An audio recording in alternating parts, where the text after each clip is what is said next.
You don't remember her, do you? The question hung in the library like a guillotine. Julian Cross, former billionaire, current nobody, looked up at the woman blocking his exit. Her eyes held something dangerous. Recognition. 6 years. Tuesday and Friday mornings. Rosa Williams, his housekeeper. He'd signed the checks. He'd walked past her hundreds of times.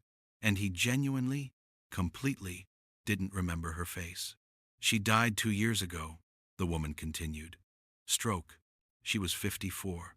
Then she smiled. Not friendly. Not cruel. Something else entirely. She left me something. A journal. 14 entries about you. Want to know what the last one said? He did. God help him, he did. Because whatever happened next would either redeem him or finish what his bankruptcy started. Before we start, if you're hooked in and you're ready to enjoy this story, click subscribe and drop your city in the comments so I know who's riding with me. Because tomorrow, I will be giving you another story just as interesting as this one, and you don't want to miss it. Now let us begin. The penthouse was empty now. Julian Cross stood at the floor-to-ceiling windows, 47 stories above a city that used to chant his name, and felt the silence press against his chest like a physical weight. The eviction notice sat on the marble countertop behind him, crisp, legal, final. 72 hours to vacate. He didn't turn to look at it. He'd memorized every word. Notice of eviction. Failure to remit payment. Foreclosure proceedings. Vacate premises. 3 months ago, this view had been his kingdom. San Francisco stretched out below him in geometric patterns of ambition and code. Every light a dream being built. Every street a vein pumping innovation into the world's bloodstream.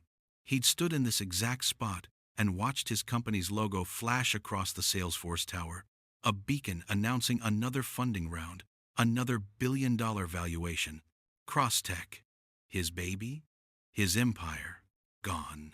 Julian's reflection in the glass looked like a stranger 2-day stubble, hoodie instead of Tom Ford, eyes hollowed out by the kind of sleep deprivation that came from staring at ceilings instead of dreaming. He was 42 and felt ancient. The Forbes 30 under 30 felt like someone else's life. The TED Talk, the Pentagon contracts, the Oval Office visit, all of it dissolved like sugar in rain. His phone buzzed. Another blocked number. He knew who it was. Creditors, lawyers, journalists, hungry for the autopsy of his failure. He powered it off and placed it face down on the counter with a kind of gentleness reserved for something already dead. The apartment echoed. His wife had taken the furniture in the divorce, not that she needed it. Claire had her own money, her own tech exit, her own ability to see a sinking ship and jump. He didn't blame her. Not really. She'd signed up for a billionaire, not a cautionary tale. You stopped seeing people, she'd said on her way out, her Celine bag packed with the last of her things. Including me. Especially me. He'd wanted to argue, but the words stuck. Because she was right. He'd stopped seeing everyone. His employees were metrics. His board was quarterly returns. His wife was a +1 in investor pitches. And the people who made his life run, the driver, the assistant, the housekeeper, they'd been furniture, functional, forgettable. Julian walked through the hollow rooms one last time. The echo of his footsteps sounded like applause in reverse. He stopped in what used to be his home office. The walls still bore the faint outlines where his awards had hung. Patents, magazine covers, a framed photo of him shaking hands with the president. All boxed up and seized by his creditors now. He grabbed his single duffel bag from the bedroom, everything he owned now fit in 40 liters, and walked out without locking the door. Let whoever came next have it. Meanwhile, across the city, Amara Williams pushed through the double doors of SF General Hospital at 6:47 a.m., her scrubs still crisp despite the BART ride from the East Bay. The morning shift hadn't started yet, but she was always early. Habit, discipline, or maybe the way her mother's voice still echoed in the quiet parts of her mind. Baby, you get there early, you leave late, and you work twice as hard. That's how we do. The break room smelled like burnt coffee, and institutional soap. Amara poured herself a cup from the ancient machine and checked her phone. 3 texts from her students asking about homework, 1 from her landlord about rent, due Friday, she knew, and a news alert that made her thumb pause mid-scroll. Tech titan Julian Cross declares bankruptcy, from billions to nothing. She stared at the headline, at the photo of a man in a perfect suit, smiling that smile rich people smiled, the one that said they'd never known hunger, never doubted, never wondered if the lights would stay on. She knew that face. 6 years. That's how long her mother had cleaned Julian Cross's home. Tuesday and Friday mornings, Rosa Williams would take 2 buses to Pacific Heights, let herself in through the service entrance, and spend 4 hours making a billionaire's life pristine. She'd scrub toilets, fold sheets with hospital corners, arrange flowers in vases that cost more than a month's rent, and Julian Cross had never once asked her name. Amara remembered the stories. Her mother would come home with that particular kind of tired, not physical exhaustion, but the soul weariness that came from being invisible. "He walked right past me today, baby. I said good morning, and he looked through me like I was glass. But that's all right. I'm praying for that man. He's lost. Just don't know it yet." Amara had been 16 then, angry in the way teenagers get angry at injustice they can't fix. "Why do you pray for people who don't even see you, Mama?" Her mother had smiled, that infinite patience in her dark eyes. "Because somebody prayed for me when I was invisible, and because seeing people really seeing them, that's how we stay human." Now Rosa Williams was 2 years in the ground, and the man she'd prayed for was headlines. Amara deleted the alert and pocketed her phone. She had patients to check on, vitals to monitor, lives to tend that actually mattered. Julian Cross and his billion-dollar problems weren't her concern. The day bled into evening, the way hospital shifts did time, marked by beeping monitors and shift changes rather than sunlight. By 4 p.m., Amara was in her second job mode, tutor. She met her students at the Oakland Public Library, a 3-story building that smelled like old paper and possibility. Today it was geometry with Deshawn, vocabulary with the Martinez twins, and college essay review with Jasmine. Kids from her neighborhood, kids whose parents worked 2 jobs, kids who reminded her of herself at their age, hungry for a way out that didn't require luck, just relentless, grinding work. "Miss Amara, what's juxtaposition mean again?" Miguel Martinez squinted at his English homework. "When you put 2 different things side by side to show contrast," she said, helping him sound it out. "Like wealth and poverty, success and failure. Like a billionaire and the daughter of his maid," she didn't add. By 7 p.m., the kids were packed up and gone, and Amara was alone in the library's genealogy section, ostensibly working on her own graduate school applications. Teacher certification required a master's degree, and she was piecing together the tuition-1 scholarship application at a time. But tonight, her focus kept drifting. She pulled up the article again. Julian Cross, 42, founder and former CEO of CrossTech, has filed for Chapter 7 bankruptcy following a catastrophic series of legal battles. His former business partner, David Chen, successfully sued for theft of intellectual property, resulting in a $2.3 billion judgment.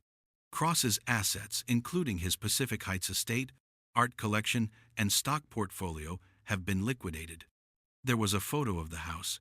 She recognized it immediately, the one with the circular driveway and the fountain that never stopped running, even during the drought.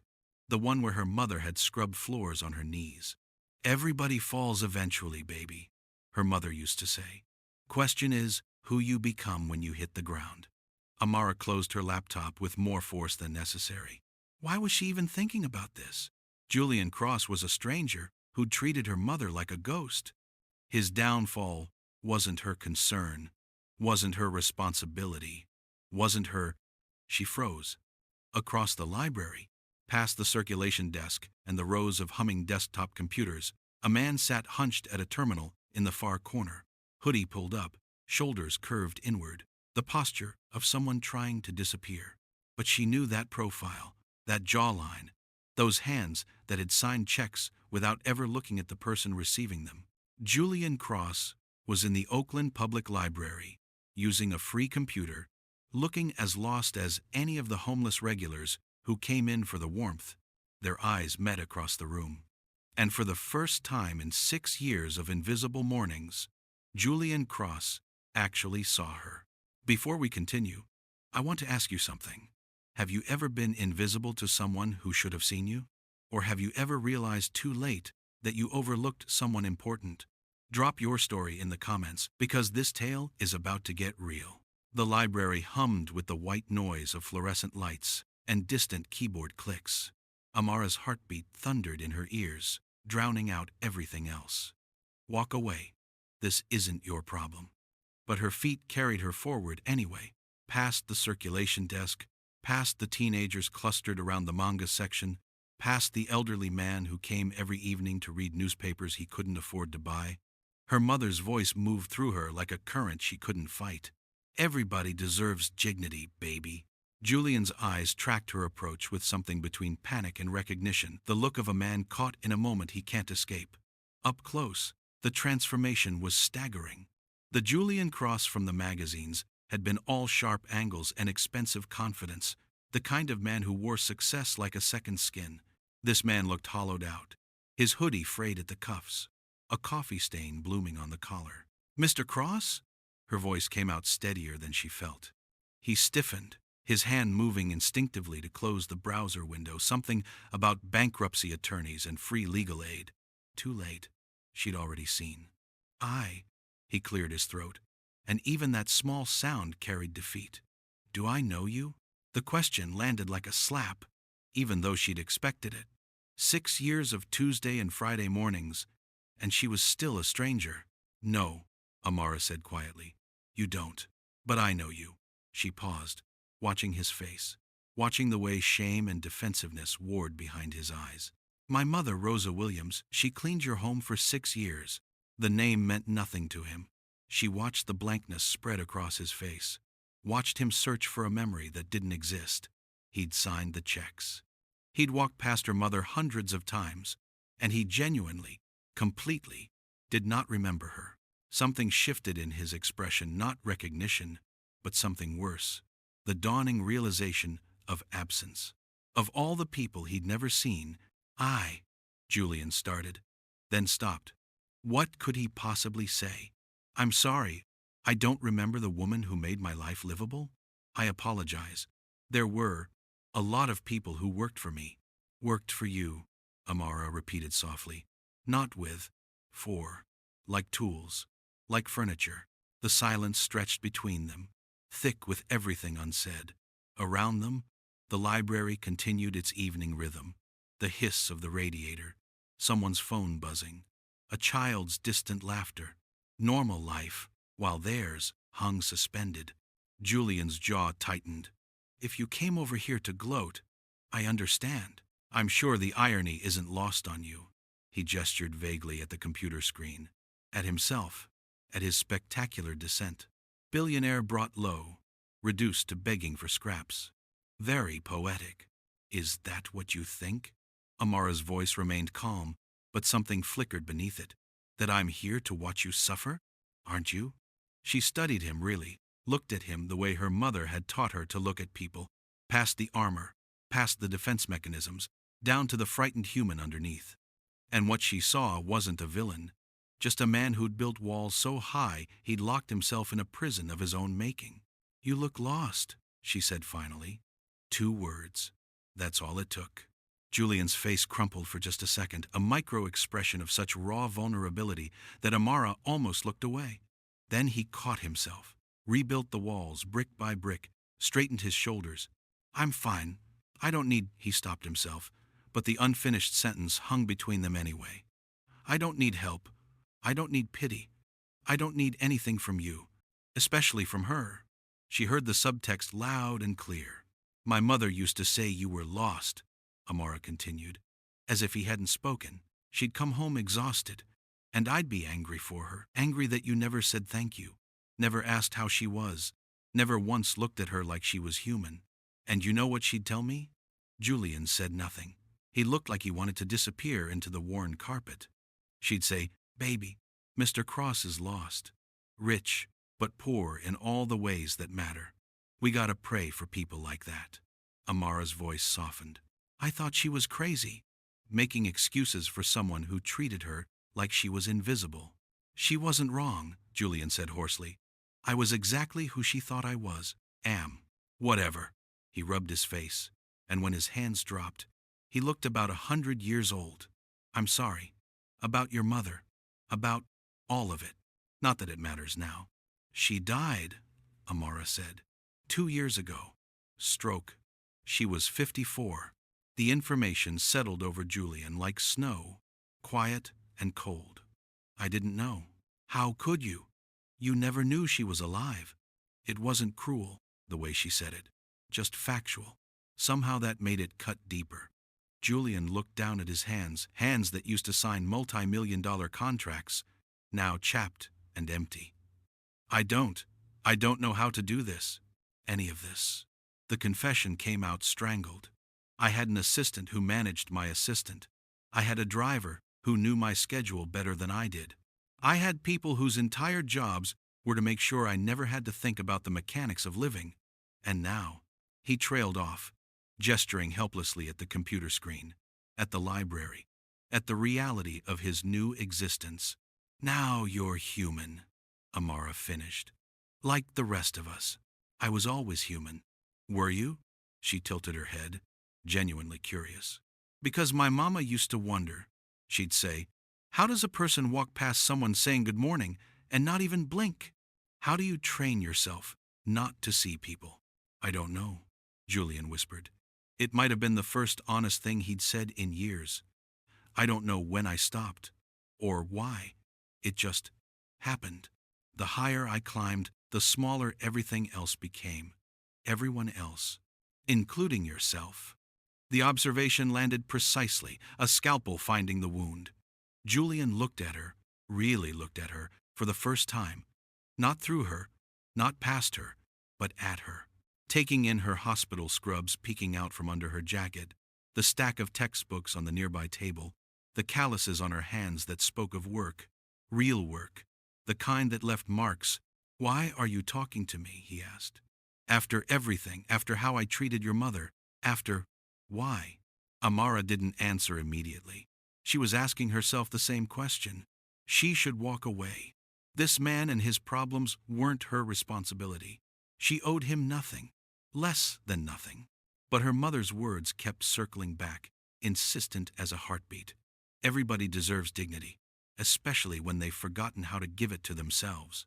"Because," Amara said slowly, "someone once told me that how we treat people when they're at their lowest, that's who we really are.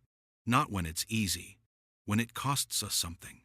"I can't pay you," Julian said quickly. "Misunderstanding. I don't have anything.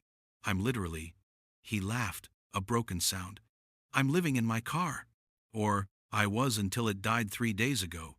Now I'm living nowhere. I'm not asking you to pay me." "Then, what are you asking?" Amara hesitated. She didn't know.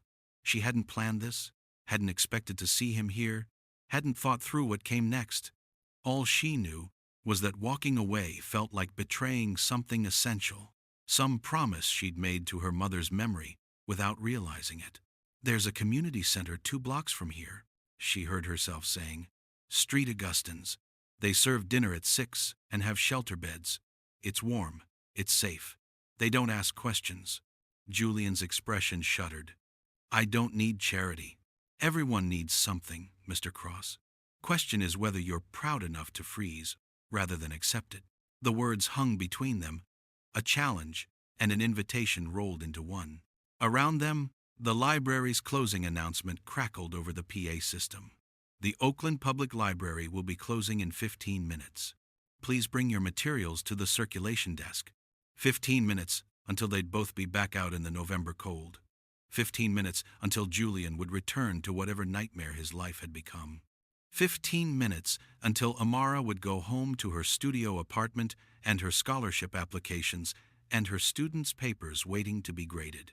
2 people whose lives should never have intersected, standing in a library that smelled like old paper and second chances.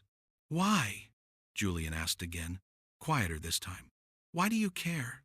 Amara thought about her mother, about the flowers she brought to Evergreen Cemetery every Sunday, about the lessons that survived death because they'd been written on someone's heart instead of paper. "Because somebody saw my mother when nobody else did," she said, "and she taught me to pass it on, especially when it's hard." The PA system crackled again. 10 minutes. Julian stood slowly, carefully, like a man who'd learned that sudden movements invited pain. He was tall. She'd forgotten that, or maybe never noticed. At the house, he'd always been moving past, never present. Now, standing face to face, she could see the human being behind the headlines, the exhaustion, the fear, the tiny, fragile hope that maybe he wasn't completely alone in his freefall. "Street Augustines," he repeated. "2 blocks from here, east on 14th. You can't miss it." He nodded, not quite meeting her eyes. "Thank you. I don't even know what for, but thank you." "Don't thank me yet," Amara said. "Gratitude costs nothing when you have nothing to lose." She meant it to sound light, almost teasing, but Julian heard the truth underneath the test, the question, the unspoken challenge. Who will you be now that everything's been stripped away? He gathered his things, a single backpack, worn and cheap, the kind that college kids bought at Target. Everything he owned in the world, probably. As he walked past her toward the exit, he paused. "Your mother?" he said, not looking back. What was she like? The question caught Amara off guard. She blinked against the sudden burning in her eyes. She was the kind of person who could see light in people even when they'd forgotten it was there, Amara said softly. Even when they didn't deserve it. Julian nodded slowly, absorbing this. Then he walked away, disappearing into the November darkness beyond the library doors. Amara stood there long after he'd gone, her heart doing something complicated in her chest. She'd just extended a hand to a man who'd spent years stepping over people exactly like her mother. She'd just offered grace to someone who'd never bothered to learn her mother's name. "That's how we stay human, baby," her mother's voice whispered through memory. "We see people. We help. Even when it hurts. Especially then." Outside, the wind picked up, rattling the library windows. Somewhere in that cold November night, Julian Cross was walking toward a shelter, toward warmth, toward the first act of acceptance in his freefall. And Amara Williams was standing in an empty library, wondering if she'd just made the biggest mistake of her life or honored her mother's legacy in the way that mattered most. The lights flickered. 5 minutes until closing. She gathered her books, her laptop, her mother's old cross necklace that she wore every day like armor against forgetting. And she walked out into the same cold night, heading in the opposite direction, their paths diverging like parallel lines that weren't supposed to meet. But they had met, in a library in Oakland, over the wreckage of a fallen empire and the memory of a woman who'd cleaned floors and seen souls. And nothing neither of them knew it yet would ever be the same. Julian didn't go to Street Augustines that night. Pride, it turned out, was the last thing left when everything else had been stripped away. He walked past the community center, saw the warm light spilling from its windows, heard the murmur of voices and the clatter of dishes, and kept walking. His stomach twisted with hunger, but his feet carried him forward anyway, past salvation, past sense, into the darker streets where no one knew his name or his failure. He spent the night on a bench in Lake Merritt Park, his backpack as a pillow, his hoodie pulled tight against the cold that seeped into his bones. Every time he started to drift off, something jerked him awake, a siren, a shout, the animal fear that came with sleeping rough. By dawn, he was shivering so hard his teeth rattled. You could have been warm. You could have eaten. But accepting help from her, from the daughter of a woman he'd never bothered to see, felt like a defeat he couldn't stomach. It felt like proof of everything he'd become, everything he'd lost. The morning broke gray and cold. Julian's reflection in a car window looked feral hair sticking up, eyes red-rimmed, the desperate edge of someone circling the drain. He had $43.17 in his checking account. No credit cards that weren't maxed out, No one to call who would answer. He walked to a McDonald's, ordered a coffee and hash brown with precious dollars he couldn't spare, and sat in a corner booth, trying to look like someone with somewhere to go. The warmth was intoxicating. He made the coffee last 2 hours, refilling it from the self-serve station until an employee gave him a look that said his time was up. Back on the street. Back to nowhere. His phone, the one luxury he'd held on to, though the service was about to be cut, buzzed with notifications he couldn't bear to read. LinkedIn messages from former colleagues offering thoughts and prayers, but never jobs. Emails from creditors. A voicemail from his lawyer that probably contained more bad news wrapped in billable hours. And one text from an unknown number. Street Augustine's serves breakfast at 7 a.m. too. No judgment. Just food. A.W. Julian stared at it. She'd somehow gotten his number, probably from the old HR files, back when her mother was on payroll. The fact that she'd reached out, that she was still, what? Checking on him? It made something in his chest constrict painfully. He typed out 3 different responses and deleted them all. Finally, I'm fine. Don't need anything. The lie tasted bitter, even through text. Her response came immediately. Okay, offer stands anyway. He shoved the phone in his pocket and kept walking. Nowhere to go but unable to stop moving. Motion felt like purpose, even when it was just circles. Meanwhile, Amara regretted the text the moment she sent it. She sat in the hospital break room, her morning shift barely started, and stared at Julian's response. I'm fine. The universal lie of people drowning in pride. You good? Shanice, her fellow nurse, slid into the chair across from her with a breakfast burrito that smelled like heaven. You've been staring at your phone for like 5 minutes. Yeah, just. Amara locked her screen. Nothing. Family stuff. Shanice gave her that look, the one that said she wasn't buying it but wouldn't push. Well, whatever it is, handle it before your shift. You know, doctor, Martinez has no chill about phone breaks. Amara nodded, but her mind was elsewhere. What was she doing? Why was she checking on a man who'd spent years treating people like her mother as disposable? Why did it matter if he froze in some park or swallowed his pride and got help? Because Mama would have done the same thing, came the answer. Unwelcome and true. She would have checked on him. She would have cared. But her mother had been a saint in ways Amara wasn't sure she could replicate. Rosa Williams had possessed a bottomless well of grace, an ability to see God's image in everyone, even the ones who'd forgotten they were made in it. Amara had inherited her mother's discipline, her work ethic, her determination, but the grace? That felt like a gift she'd been skipped in the distribution. She thought about Julian's face in the library. The shame, the confusion, the complete bewilderment of someone who'd never had to navigate the world without a safety net and was discovering, in real time, that the fall was longer and harder than he'd ever imagined. Part of her, a part she wasn't proud of, wanted him to feel it, wanted him to understand what it was like for people like her mother, to be invisible, to work until your body broke, to smile and say good morning to people who looked right through you. But another part, the part that sounded like her mother, whispered that revenge and justice weren't the same thing. That letting someone suffer just because they'd caused suffering wasn't healing. It was just continuation. A cycle with no end. Breaking cycles, baby, her mother used to say. That's our job. We break the cycles that broke everyone before us. Amara tucked her phone away and stood. She had patients who needed her. Real people with real problems that she could actually solve. Julian Cross and his pride would have to sort themselves out. 3 days crawled past.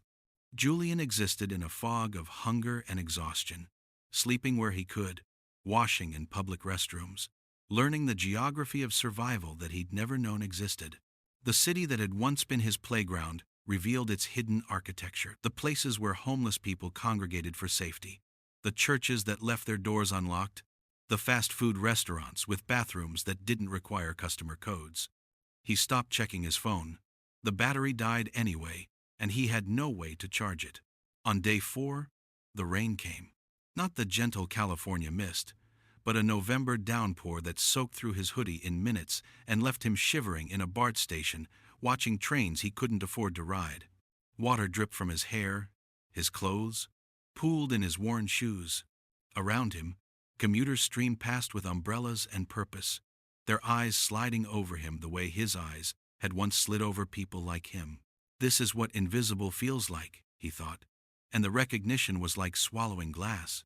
He'd become what he'd never seen, a ghost, a problem, a person that others stepped around without breaking stride. The shivering got worse. His thoughts started to feel sluggish, disconnected. Hypothermia, some distant part of his brain recognized. His body temperature dropping. Dangerous. Street Augustine's, Amara's voice echoed in his memory. It's warm. It's safe. But going there meant admitting defeat. Meant accepting that he couldn't do this alone. Meant standing in line with people he'd once dismissed as cautionary tales and acknowledging that he was one of them now. His teeth chattered. Water ran down his neck. A security guard was starting to notice him, starting to move in his direction with the purposeful walk of someone about to enforce loitering laws. Julian stood on shaking legs and walked back out into the rain. He made it 2 blocks before his legs gave out. The sidewalk came up fast, concrete rough against his palms. Rain hammered his back. People flowed around him, someone said, "You okay, man?" But didn't stop to find out. The world tilted, spinning gently, and Julian wondered with distant curiosity if this was how it ended. Not with a bang, not even with a whimper, just fading out on a sidewalk in Oakland while the rain washed away what was left of Julian Cross, tech billionaire, master of the universe. Jesus Christ, Julian, hands on his shoulders, a voice he recognized. He tried to focus, but his vision was doing something strange, doubling and blurring. "Can you stand? We need to get you inside. Come on, work with me here." Amara. Of course it was Amara, because apparently the universe had a sense of irony. He tried to speak, to tell her he was fine. That lie again. But his mouth wouldn't cooperate.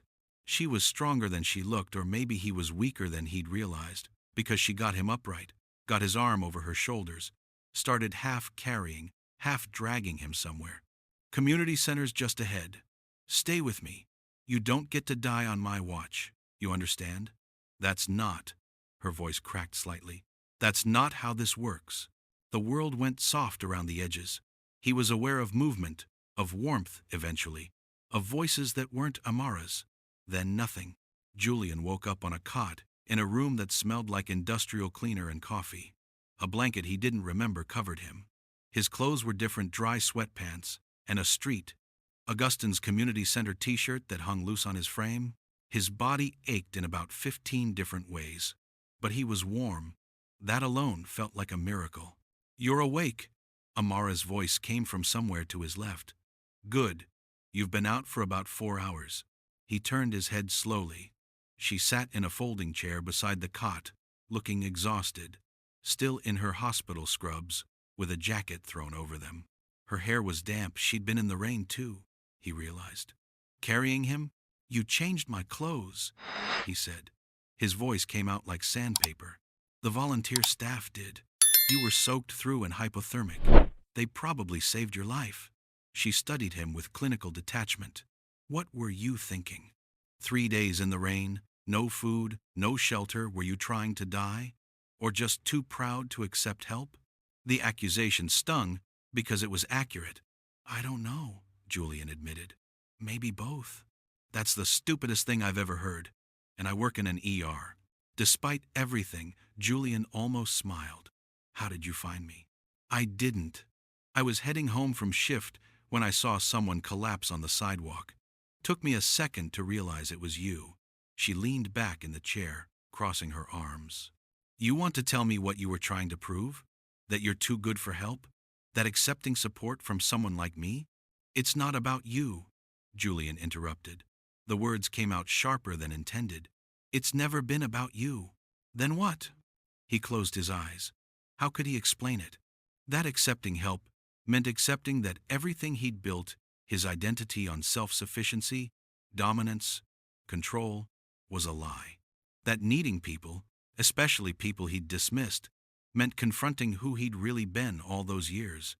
I don't know how to not be in control, he said finally. I don't know how to ask for help. I don't know how to be this. He gestured vaguely at himself, at the borrowed clothes, at the charity cot. I spent my entire life making sure I'd never be the person who needed anyone. And now you're human, Amara said, echoing her words from the library. Welcome to the club. It's terrifying, but the company's better. Julian opened his eyes. She was watching him with something that wasn't quite pity, wasn't quite compassion, something harder and more honest than either. Your mother, he said. Did she ever say anything about me? After I didn't remember her? Amara was quiet for a long moment. She said you were asleep, that rich people sleep through their lives, and sometimes they need to wake up before they can really live. I'm awake now, Julian whispered. I'm so goddamn awake it hurts. Good, Amara said. Hurt means you're still alive. Hurt means you can heal. Outside, the rain had stopped. The community center hummed with evening activity, dinner being served in the common room, volunteers calling out names for bed assignments, the peculiar music of people helping people survive another night. Julian looked at Amara, really looked at her, the way he should have years ago when her mother stood in his hallway saying good morning to a man who'd never heard her. I'm sorry, he said, for not seeing her, for not seeing you, for everything I was. Amara corrected gently. Everything you are. You don't get to distance yourself by using past tense. You're still that person. Question is whether you're going to stay him. It was the most honest, brutal kindness anyone had ever shown him. I don't know how to change, Julian admitted. Nobody does, Amara said. You just do it anyway, one decision at a time, starting with accepting that you can't do this alone. She stood, gathering her things. There's dinner in the common room. Meatloaf tonight, I think. And they have beds available if you ask. Real beds. Warm. Safe. All you have to do is stop being too proud to accept them. She moved toward the door, then paused, looking back. My mother spent her life serving people who never said thank you. She did it anyway. Not because they deserved it, but because that's who she was. Amara's voice softened. I'm not my mother. I'm not that patient, not that forgiving, but I'm trying. And the least you can do is try too. Then she was gone, leaving Julian alone with his borrowed clothes, his broken pride, and a choice that felt impossible and necessary all at once. Stay in the cycle proud, isolated, slowly dying of his refusal to need anyone, or break it, accept help, swallow the humiliation, admit that he was just another human being in need of grace he hadn't earned. Through the doorway, he could hear the dinner service, laughter, conversation, the ordinary miracle of people caring for each other. Julian sat up slowly. His body protested, but he made it to standing. And then, one shaking step at a time, he walked toward the sound of voices, toward warmth, toward the terrifying vulnerability of accepting that he couldn't save himself alone. It felt like death. It felt like rebirth. It felt like the first honest thing he'd done in years. The meatloaf was objectively terrible, but Julian ate every bite like it was a Michelin star meal. He sat at a long folding table in Street Augustine's common room, surrounded by people whose lives had taken turns he was only beginning to understand. A woman named Dorothy, who talked to herself in 3 different voices. A man called Preacher, who blessed every person who passed. A young couple, maybe early 20s, holding hands under the table like that connection was the only thing keeping them tethered to the world. Nobody asked Julian his story. In this place, everyone had one, and the unspoken rule was that you didn't pry. Survival was hard enough without forcing people to narrate their traumas.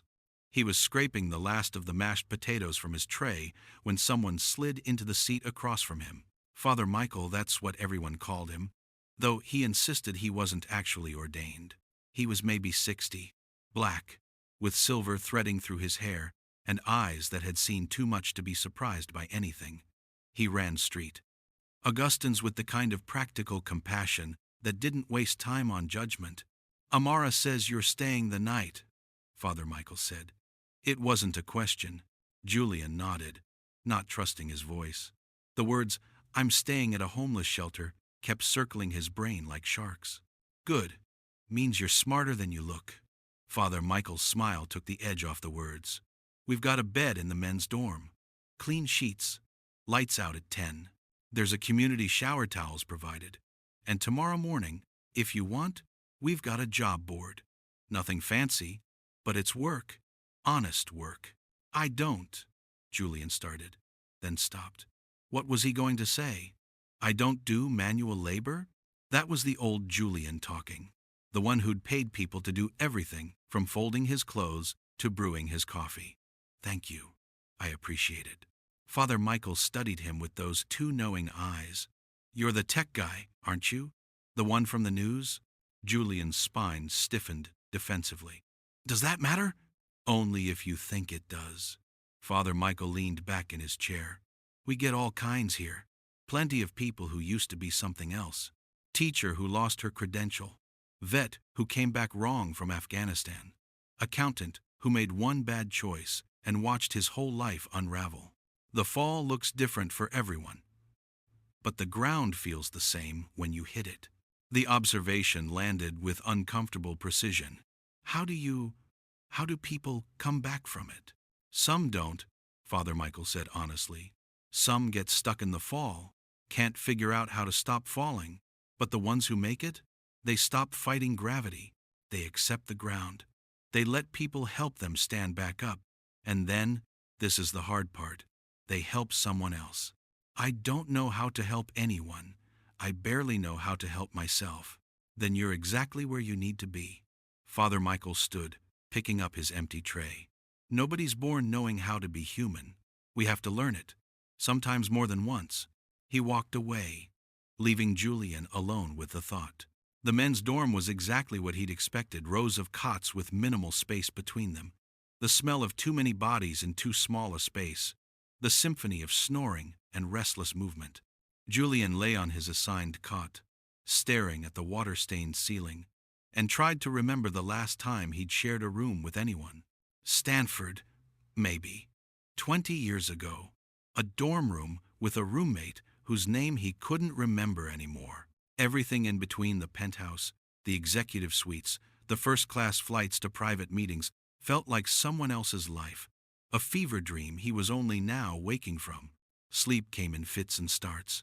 Every time he drifted off, some sound jerked him awake, someone crying out in their sleep, the flush of a distant toilet, his own thoughts screaming too loud to ignore. Around 2 a.m., he gave up and walked out to the common room. A few people were still there. Insomnia was apparently a universal condition among the broken. Someone had made coffee in an ancient percolator. Julian poured himself a cup and sat in a corner, letting the bitter warmth anchor him to the present. Can't sleep either? Julian looked up. Amara stood in the doorway, no longer in scrubs but in jeans and a Howard University sweatshirt that had seen better days. She looked as exhausted as he felt. What are you still doing here? He asked. Your shift ended hours ago. Father Michael called. Said they might need medical help. Guy came in with a nasty cough. Might be pneumonia. She crossed to the coffee pot, poured herself a cup. Turns out it was just bronchitis. But I stayed to make sure he got his first dose of antibiotics. You volunteer here too? On top of your hospital shifts and tutoring? Amara shrugged. My mom volunteered here for 15 years. After she died, I couldn't let that stop. Felt like keeping her alive somehow. She sat down in a chair near him, not close, but not distant either. The space between them felt charged with everything unsaid. Your mother sounds like she was remarkable, Julian said quietly. She was. She really was. Amara wrapped her hands around the coffee mug. She had this way of making everyone feel seen, like they mattered, even when the world kept telling them they didn't. The implication hung heavy between them. Even people like you never saw her. I was blind, Julian said. Willfully blind. I convinced myself that not seeing people was a survival strategy, that if I got attached, cared, noticed, it would slow me down, make me weak. He laughed bitterly. Turns out isolation is what made me weak. By the time I figured that out, I'd lost everything, including people I never knew I had. Amara watched him over the rim of her mug. What happened? With your company, I mean. The news said fraud, IP theft, but they always simplify things. Julian hesitated. He hadn't told anyone the real story, hadn't had anyone to tell. But something about the 2 a.m. darkness, the shelter's gentle breathing around them, Amara's patient silence, it loosened something in his chest. My business partner David Chen, we built Crosstech together. Met at Stanford, complementary skills, finished each other's sentences, best friends. Julian's voice went flat. Or so I thought. Turns out, he'd been planning his exit for 2 years, secretly documenting every decision, every strategy session, building a case that I'd stolen his ideas. Which was insane, we created everything together. But he was smart, patient. He knew I'd stopped paying attention to the details, started delegating everything. He manufactured evidence, convinced the board, sued for everything, and won. And won. Because I couldn't prove what I'd actually contributed. I'd been so busy being the face of the company, the TED Talks, the magazine covers, the thought leadership, that I'd lost track of the actual work, lost track of everything real. Julian set down his coffee cup. The judge looked at the evidence and saw exactly what David wanted him to see. A narcissistic CEO taking credit for someone else's genius. And you know what the worst part is? What? He wasn't completely wrong. I had stopped doing the real work. I'd become a symbol, a brand, a story. I'd forgotten how to build things, how to collaborate, how to be. He searched for the word, a partner, to anyone. Amara absorbed this in silence. Outside, a siren wailed past, Doppler shifting into the distance. My mom used to say that losing everything is God's way of showing you what you actually had, she finally said. That we don't know what matters until it's gone. And then we have to decide, do we chase what we lost, or do we build something different? What if I don't know how to build anymore? Then you learn. Same way everyone does. By trying and failing and trying again. It should have sounded trite, a motivational poster slogan. But coming from her, from someone who'd actually built a life from nothing, it sounded like wisdom. Why are you helping me? Julian asked. The question had been circling his brain for days. Really, you could have walked past me in that library, could have let me freeze on that sidewalk. Your mother's gone, you don't owe her memory anything. So why? Amara was quiet for a long moment, staring into her coffee like it held answers. Because I'm tired, she said finally. Tired of carrying anger, tired of holding grudges against people who don't even know I exist. My mother never carried that weight. She refused to. And watching her, I used to think it made her weak, like she was letting people off the hook. She looked up, meeting Julian's eyes directly, but after she died, I realized the anger was crushing me. That holding on to resentment for what you represented, all the people who'd looked through her, dismissed her, treated her like furniture, it was destroying me more than it ever hurt you. So helping you? It's not about you. It's about me. About being the person she tried to teach me to be. The honesty was staggering. No platitudes about human goodness or Christian charity. Just raw, complicated truth. I don't deserve your help, Julian said. Nobody deserves anything. We're all just people trying to survive. Some of us happen to have the capacity to help right now. Tomorrow it might be different. Tomorrow you might be the one helping someone else. Before Julian could respond, a commotion erupted from the entrance. Voices, sharp and urgent. Father Michael appeared in the doorway, worry creasing his face. Amara, I need you. We've got a situation. They both stood immediately, following him to the entrance where a crowd had gathered. Through the glass doors, Julian could see the problem. The rain had returned, but this wasn't normal rain. The streets were flooding, water rising visibly. Storm drains overwhelmed. Flash flood warning, someone said, holding up their phone. They're saying, don't go outside.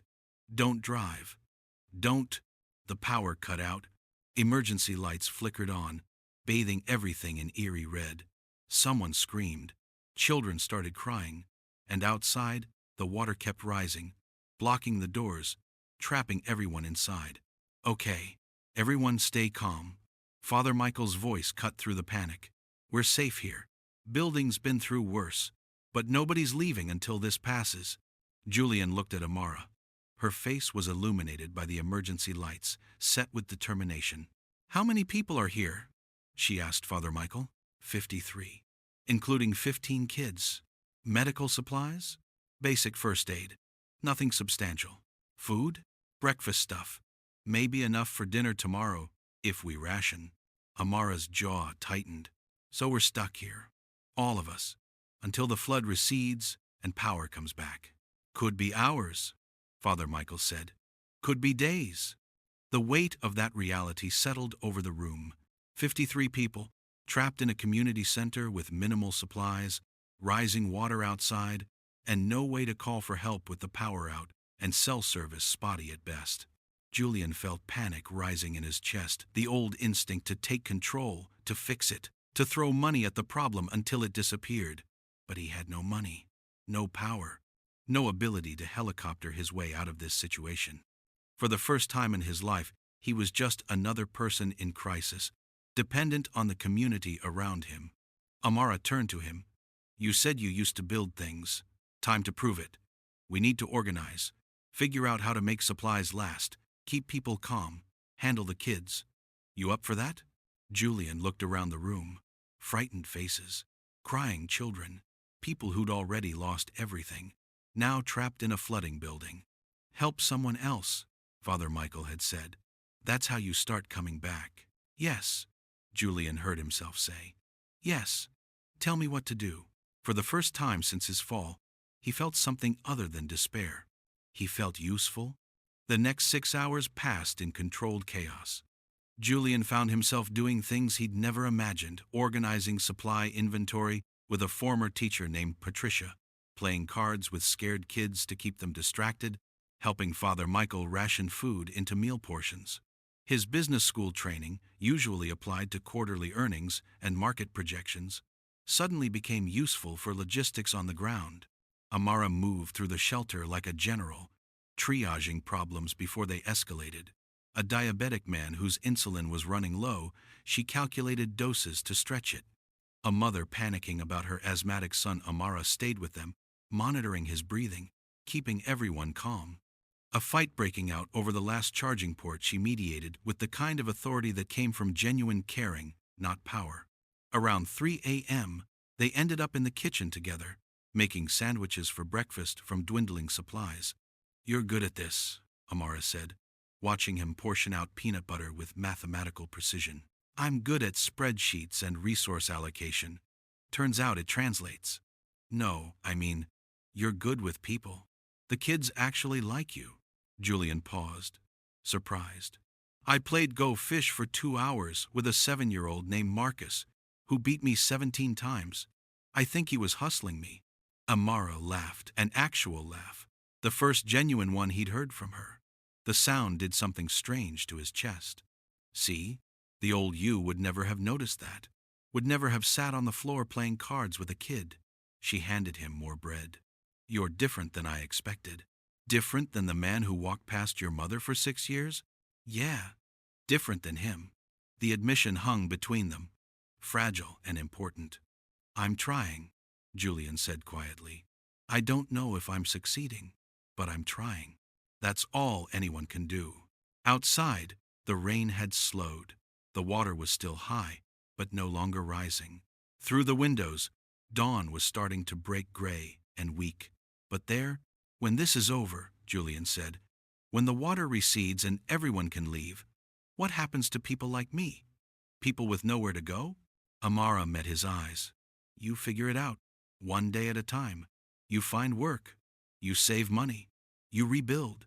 It's not fast and it's not pretty, but it's possible. And if I fail, then you try again. That's how survival works.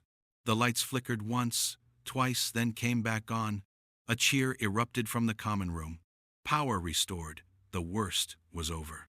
But as Julian looked at Amara, really looked at her in the fluorescent light, seeing the exhaustion and determination and complicated grace that had kept her helping him even when he didn't deserve it, he realized something had shifted.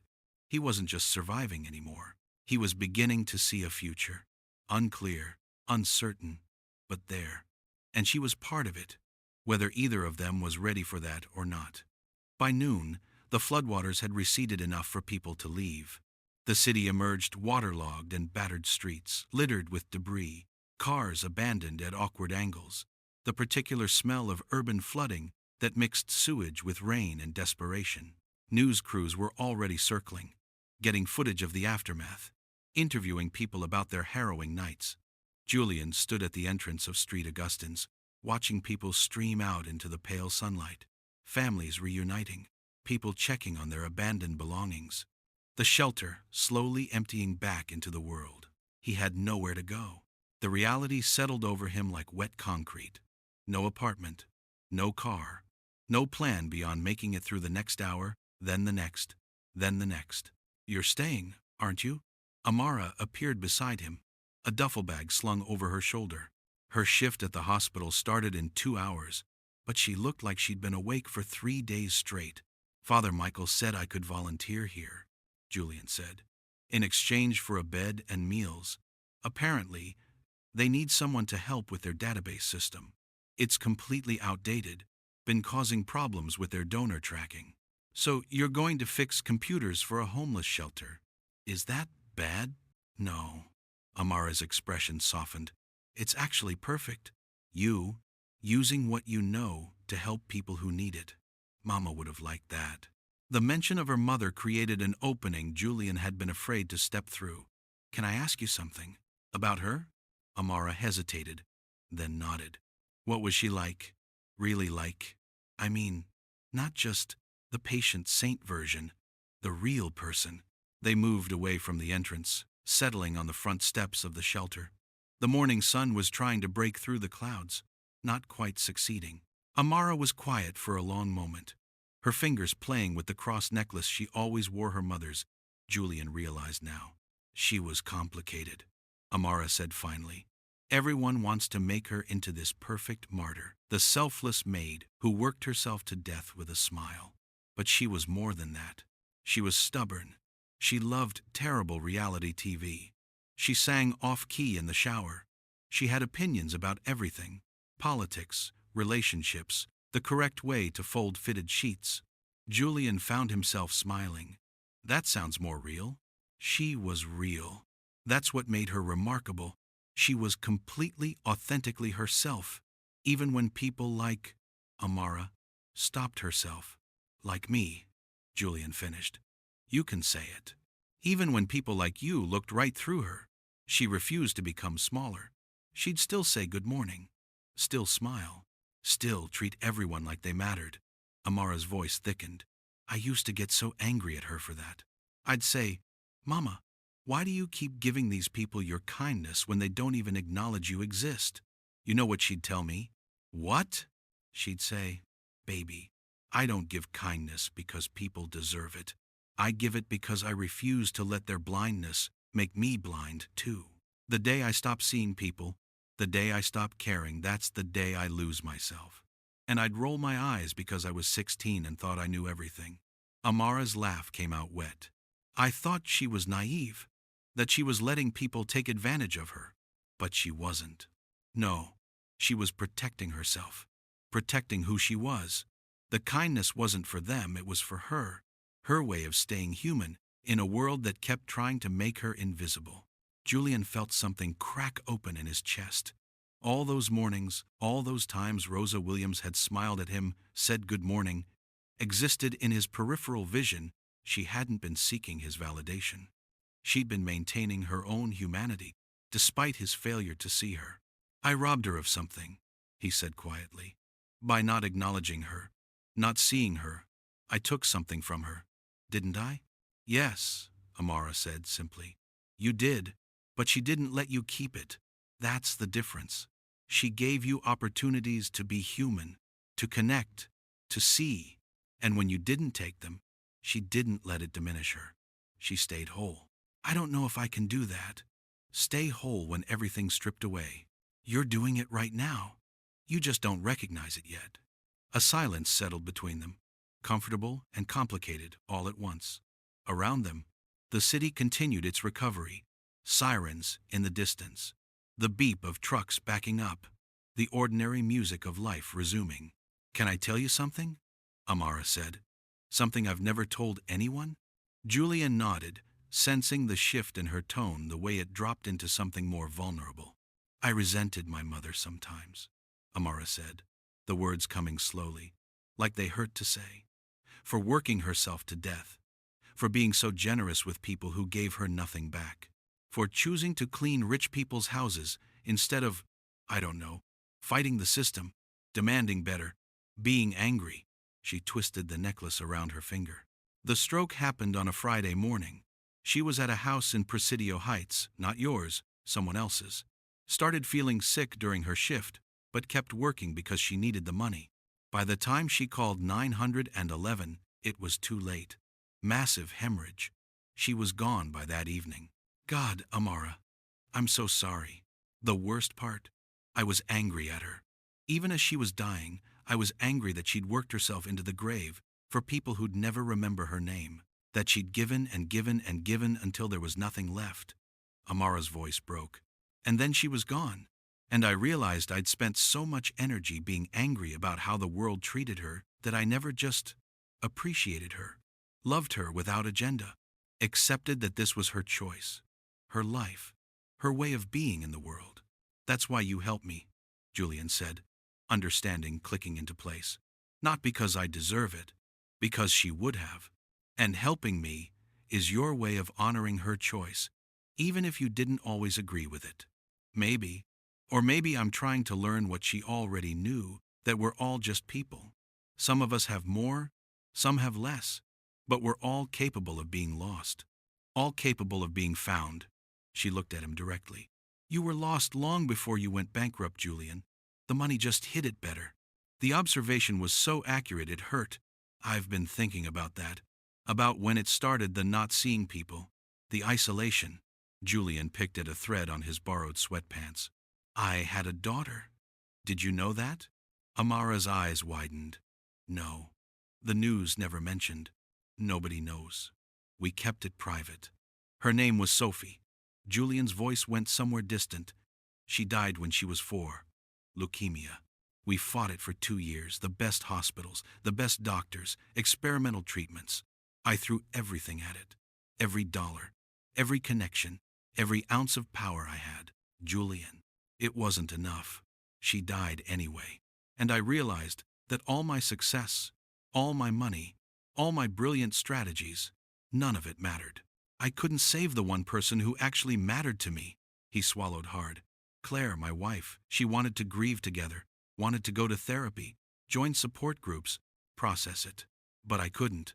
Every time I tried to feel it, the pain was so big I thought it would kill me. So I did what I knew how to do. I worked, I built. I created empire after empire, trying to build something big enough to fill the hole she left. But it never did. No. And somewhere in there, I stopped letting anyone close. Because if I didn't love anyone, didn't see anyone, didn't connect, then I couldn't lose them. I convinced myself it was strength, focus, discipline." Julian laughed bitterly. "Really, I was just terrified, and I punished everyone around me for my fear." Amara reached out, slowly, carefully, and placed her hand over his. The touch was shocking in its simplicity. Warm skin, human contact, connection, without agenda. "I'm sorry about Sophie," she said. "I'm sorry you went through that. And I'm sorry that grief made you invisible to yourself." "How do you do that?" Julian asked. "How do you see the person under the mistakes, under the failure?" "Because my mama taught me that everyone's carrying something. Everyone's running from some pain or toward some hope. And judging them for how they cope, for how they survive, that's not my job. My job is just to see them, really see them, like she saw you." Julian turned his hand over, holding hers properly. "She saw me? She said you looked haunted, that there was a sadness in your eyes that all the money in the world couldn't fix. She prayed for you every day, not because she thought you were evil, but because she recognized pain when she saw it." The revelation hit Julian like a physical blow. All those mornings he'd walked past Rosa Williams without a glance. She'd been seeing him, really seeing him. Seeing the parts he'd hidden from everyone, even himself. I wish I'd known her, he said. Really known her. She's why you're here now. Why I couldn't walk away from you in that library. She's still teaching me. Still showing me how to be human, even from the grave. Amara squeezed his hand once, then pulled away. I have to get to my shift. But Julian, what you shared about Sophie that took courage. Letting people see your pain is harder than hiding behind success. You're learning. Slowly, but you're learning. She stood, shouldering her bag. Julian stood too, suddenly desperate not to let this moment end, not to lose this connection that felt like the first real thing he'd experienced in years. Amara, wait. He didn't know how to finish the sentence. Thank you was too small. I'm sorry was too late. I'm starting to care about you in ways that terrify me was too much, too soon, too complicated. I know, she said simply, as if she could read the chaos in his eyes. Me too. Whatever this is, this weird, impossible situation we've stumbled into, I feel it too. And it's terrifying. Because you're supposed to be the villain in my story. The careless billionaire who treated my mother like furniture. And I'm supposed to be… what? Your redemption arc? Your proof that you've changed? You're not my anything, Julian said firmly. You're your own person. Brilliant and complicated and stronger than anyone I've ever met. And I'm really trying not to make this about what you can do for me, but about what we might, what we could. He trailed off, lost. Build together? Amara finished softly. Yeah, I've been thinking about that too. I have an idea, Julian said suddenly. Something I've been working on in my head. A business idea. But I need help. Someone who understands education, understands the community, understands what real people actually need, instead of what Silicon Valley thinks they need. Julian, just hear me out. What if we created an app, not for profit, not for exits and IPOs, but for actual impact? Something that connects communities with resources, jobs, education, housing assistance, mental health services, everything people like me now, desperately need, but can't find because it's scattered across 100 different systems. Amara's expression shifted from skepticism to interest. A centralized hub for social services. Exactly. With AI matching people to resources based on their actual situations. With the ability to update in real time as people's needs change. With dignity built into every interaction. No more repeating your trauma story to 15 different intake workers. Julian's hands moved as he talked, the old passion returning. I know technology. You know people. Together, we could build something that actually matters. And how would we fund this? You're broke, and I'm working 3 jobs to make rent. I still have contacts. People who owe me favors. And Father Michael says Street Augustins has been trying to get a grant for exactly this kind of system. They just didn't have anyone who could build it. We could start small, prove concept, then scale. Julian caught himself. But only if you want to. I'm not trying to recruit you into fixing my life. I'm asking if you want to build something together. As equals. Amara studied him for a long moment. Julian could see her working through it, weighing his sincerity, calculating the risk, deciding if he'd really changed or if this was just another hustle. I need to think about it, she said finally. This isn't something I can decide in a parking lot after a flood. But Julian, the fact that you asked, the fact that you framed it as equals, not as you rescuing me or me rescuing you, that matters. That's growth. She turned to leave, then paused at the bottom of the steps. My mother kept a journal. I found it after she died. She wrote about all the people she worked for, all the houses she cleaned. I never read the entries about you. I was too angry, but maybe, she looked back at him, maybe it's time I did. Maybe there's something there I need to see. Then she was gone, walking toward the bus stop, leaving Julian standing on the shelter steps with his heart doing something complicated in his chest. For the first time since Sophie died, since his empire crumbled, since he'd lost everything and ended up sleeping on the street for the first time, he felt something other than grief and shame. He felt possibility, hope, fragile and terrifying, and the beginning of something that looked almost like purpose. That evening, Julian sat in the shelter's makeshift office, working on their ancient computer system. The database was a disaster. Years of data entry by well-meaning volunteers with no technical training had created a labyrinth of duplicates, broken links, and corrupted files. It was exactly the kind of problem he used to pay people to solve. Now, solving it himself felt almost meditative. Each cleaned record, each fixed link, each streamlined process was a small act of creation. Humble, real, important in ways his billion-dollar deals never had been. Father Michael appeared in the doorway around 8 p.m., carrying 2 plates of dinner leftovers. "You've been at it for 6 hours," he said, setting a plate beside the keyboard. "Eat something before you become one of those tech monks who forgets food exists." Julian smiled, accepting the plate. "Almost done. I've recovered about 80% of the corrupted donor records. You'll actually be able to send thank you letters now. You're a miracle worker." Father Michael settled into a chair. "Or maybe you're just remembering how to be useful. Both are holy in their own way. Can I ask you something?" Julian saved his work, turning to face the older man. "How do you keep doing this? Seeing the same people cycle through, dealing with the same problems, watching people struggle and fail, and struggle again. Doesn't it break your heart?" "Every single day," Father Michael said without hesitation. "But that's the point. The day my heart stops breaking for people is the day I stop being useful to them. Pain means I still care, still see them as humans, not statistics." Amara's mother, Rosa, did she volunteer here?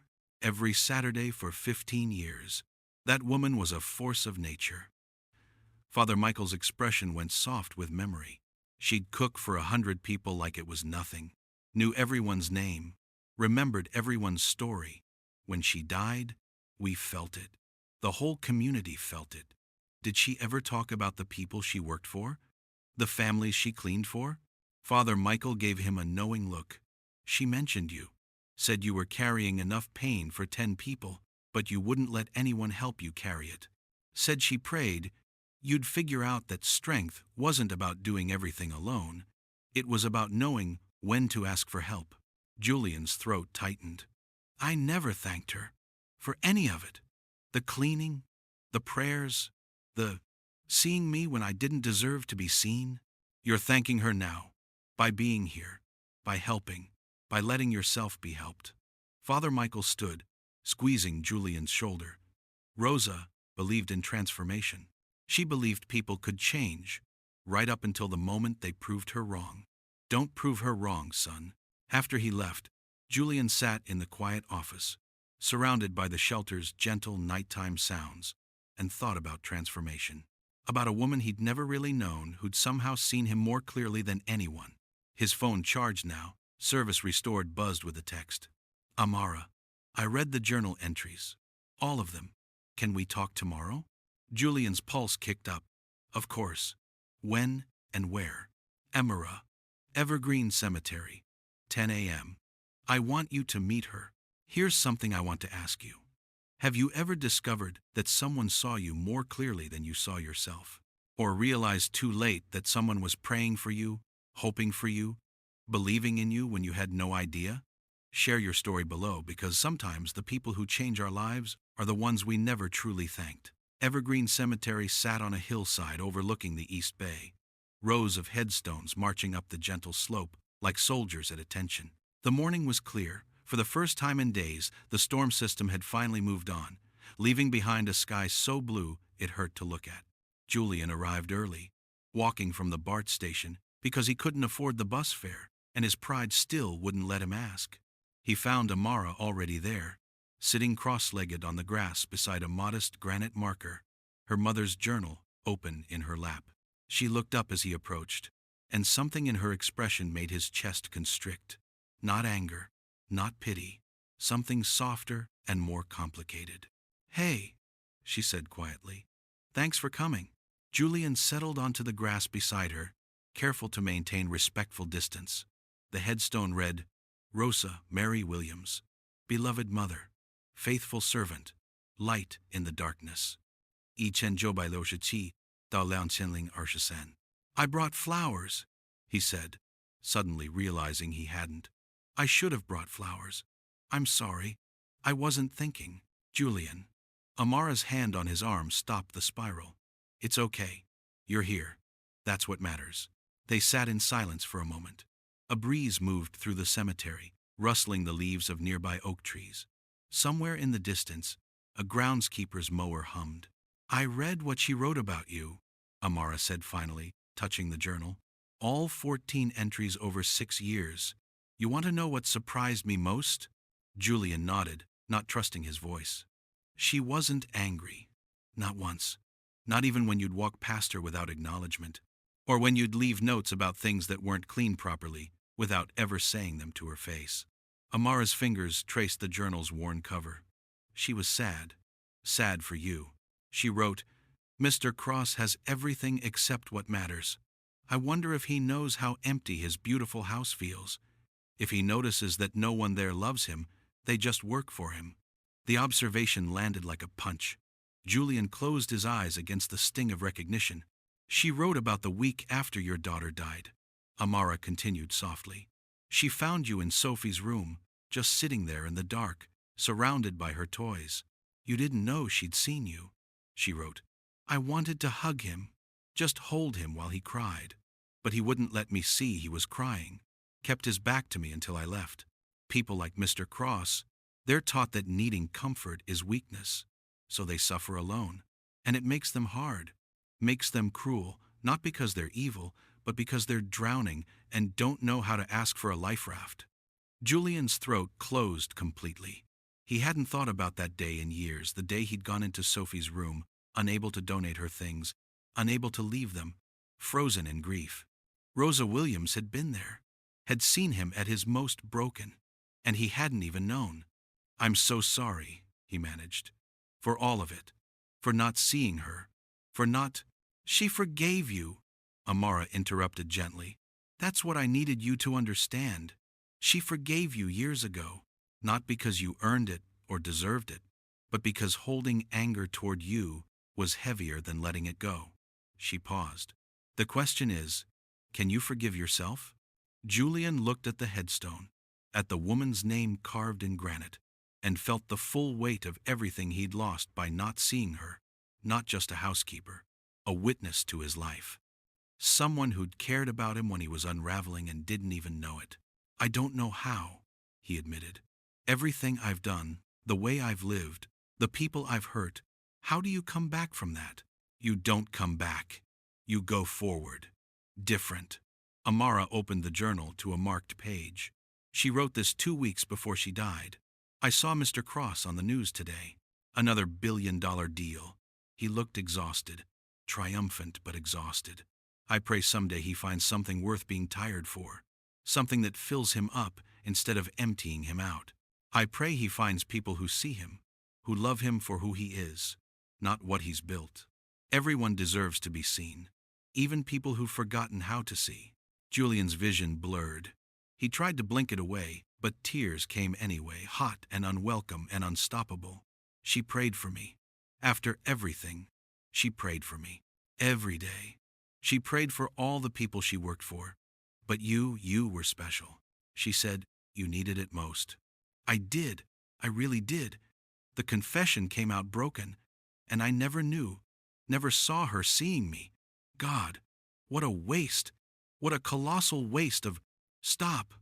Amara's voice cut through his spiral. You don't get to wallow. You don't get to make this about your guilt and how terrible you feel.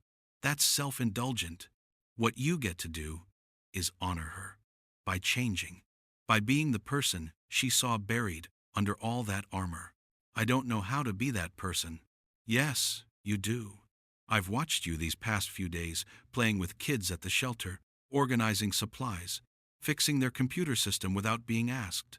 That's the person she saw. You just have to choose him. Every day, even when it's hard. Especially when it's hard.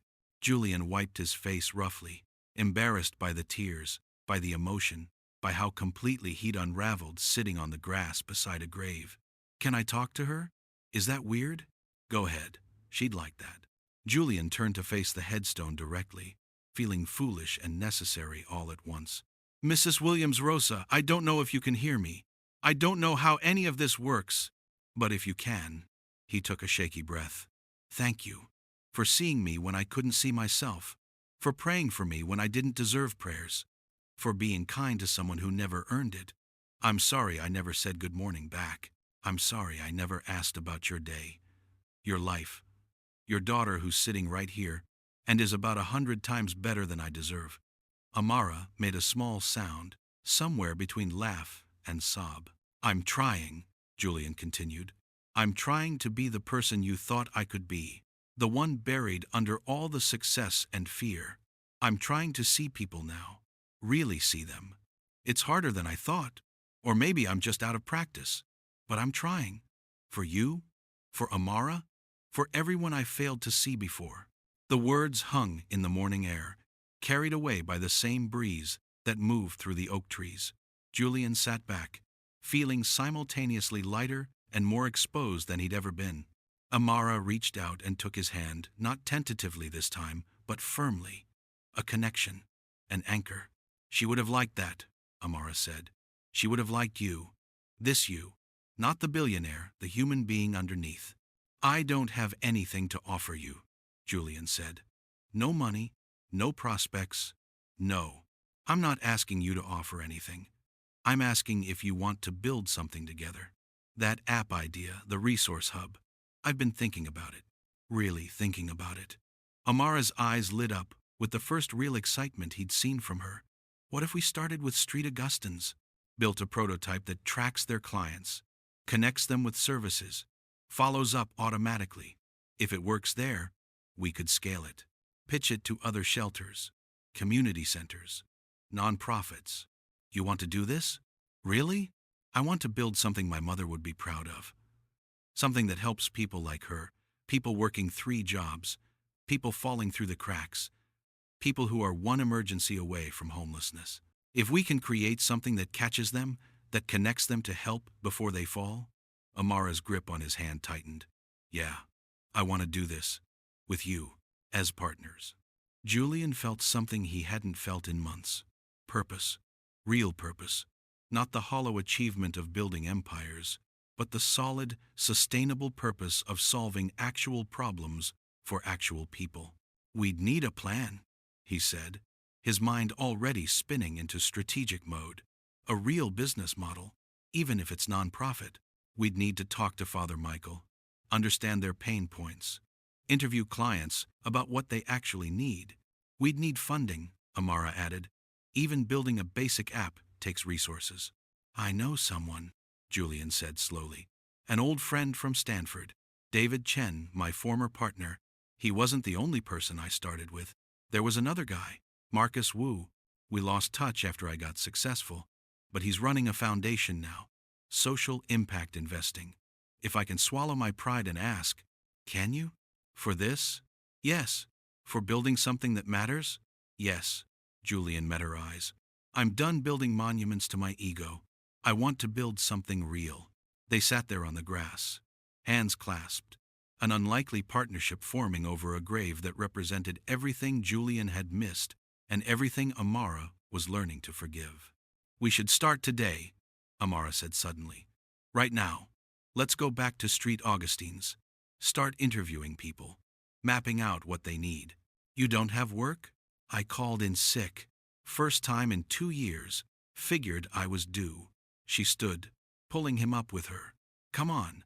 My mother spent 15 years praying for you to find your purpose. Let's not waste her prayers. They spent the afternoon at Street Augustins' notepads and borrowed laptops spread across the common room tables, interviewing everyone who'd consent to talk. Dorothy, who talked to herself in 3 voices, turned out to have brilliant insights about mental health resources and why the existing systems failed people like her. Preacher, the man who blessed everyone, had been a social worker. Before addiction destroyed his career, he knew exactly what information people needed and in what order. Julian found himself in his element, asking questions, synthesizing information, seeing patterns emerge. But this time, it wasn't about market domination or competitive advantage. It was about understanding human beings and their actual needs.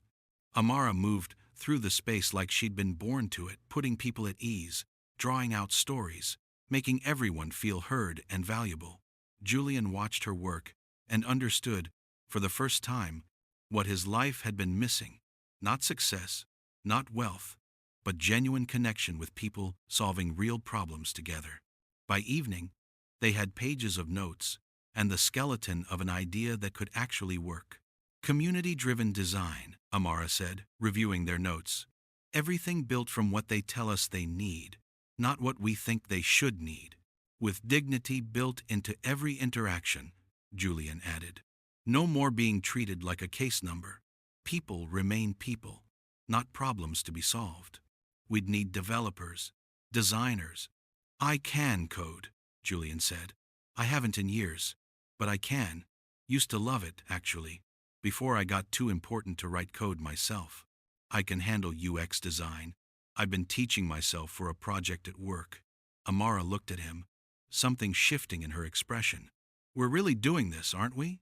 Yeah, I think we are. A laugh bubbled up from somewhere deep in Julian's chest, genuine, surprised, the first real laughter since his fall. Amara joined him, and suddenly they were both laughing, exhausted and excited and terrified all at once. Father Michael found them like that, collapsed in chairs at 7 p.m., surrounded by notes, laughing like lunatics. Either you've completely lost it, he observed, or something good is happening. Both, Julian said. Definitely both. They grabbed dinner from the shelter kitchen. Father Michael insisted they eat before they passed out and took it to the small courtyard behind the building. String lights someone had hung for the holidays cast a warm glow over picnic tables, scarred with years of use. Tell me something, Amara said, picking at her food. If you could go back before the bankruptcy, before everything fell apart, would you? If you could have your empire back, your money, your old life, would you take it? Julian considered the question seriously. A month ago, the answer would have been immediate. Yes, without hesitation. But now, sitting in a shelter courtyard, eating free food, planning an app that would probably never make him rich. No, he said, surprising himself. I wouldn't. That life was killing me, and I didn't even know it. I was so isolated, so disconnected. Everything was transactional. Even my marriage, especially my marriage. We were business partners who'd lost the business of being in love. Do you miss her? Your ex-wife? I miss who we were before Sophie died, before I decided that feeling anything was too dangerous. But the people we became after? No, we were strangers, living in the same beautiful prison. Julian set down his fork. What about you? What would you change if you could? I'd tell my mother I understood, Amara said without hesitation. That I got why she gave so much to people who gave so little back. That it wasn't weakness, it was the strongest thing she could have done. I spent so much time being angry at the world on her behalf that I never just appreciated her, loved her without needing her to be different. She knew. I'm sure she knew. Maybe. But I wish I'd said it. Amara looked up at the string lights, blinking against tears. I wish I'd said a lot of things. Julian reached across the table, took her hand. This time it felt natural, necessary, not romantic exactly, but something deeper. Partnership, understanding. Two people who'd survived their own kinds of falling and were learning to stand together. We can't change the past, he said, but we can honor it. Build something that would make her proud. Make Sophie proud too. Tell me about her. About Sophie. So he did. For the first time since her death, Julian talked about his daughter, not the sanitized memories he'd locked away, but the real, messy, beautiful truth. How she'd insisted on wearing her princess dress to the hospital for treatments. How she'd made the nurses laugh, even when she was sickest. How she'd told him the day before she died that she wasn't scared because she knew he'd remember her. And did you? Amara asked softly. Remember her? No. I buried her. Buried everything about her, because remembering hurt too much. I turned into someone she wouldn't have recognized. Julian's voice cracked. She was brave and joyful and kind, even when she was suffering. And I became cruel and cold and isolated. I dishonored her memory by forgetting how to be human. So we build this, Amara said firmly. This app, this project, we build it for both of them. For my mother who saw people, dreaming, building something out of shared loss and tentative hope.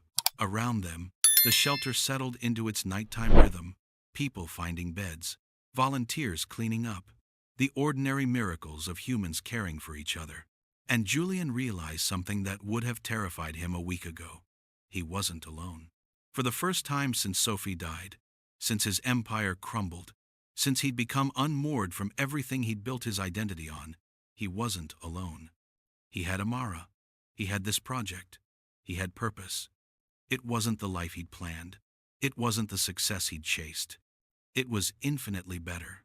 They walked back inside together as the night deepened. Father Michael was locking up the common room, but he smiled when he saw them. "You two look like you've figured something out," he observed. "We're building something," Amara said. "Something good. Something that matters." "Your mother would be proud," Father Michael told her. "She always said the best way to honor the dead is to serve the living." After he left, Amara and Julian stood in the empty hallway, neither quite ready to say good night. "I should go," Amara said.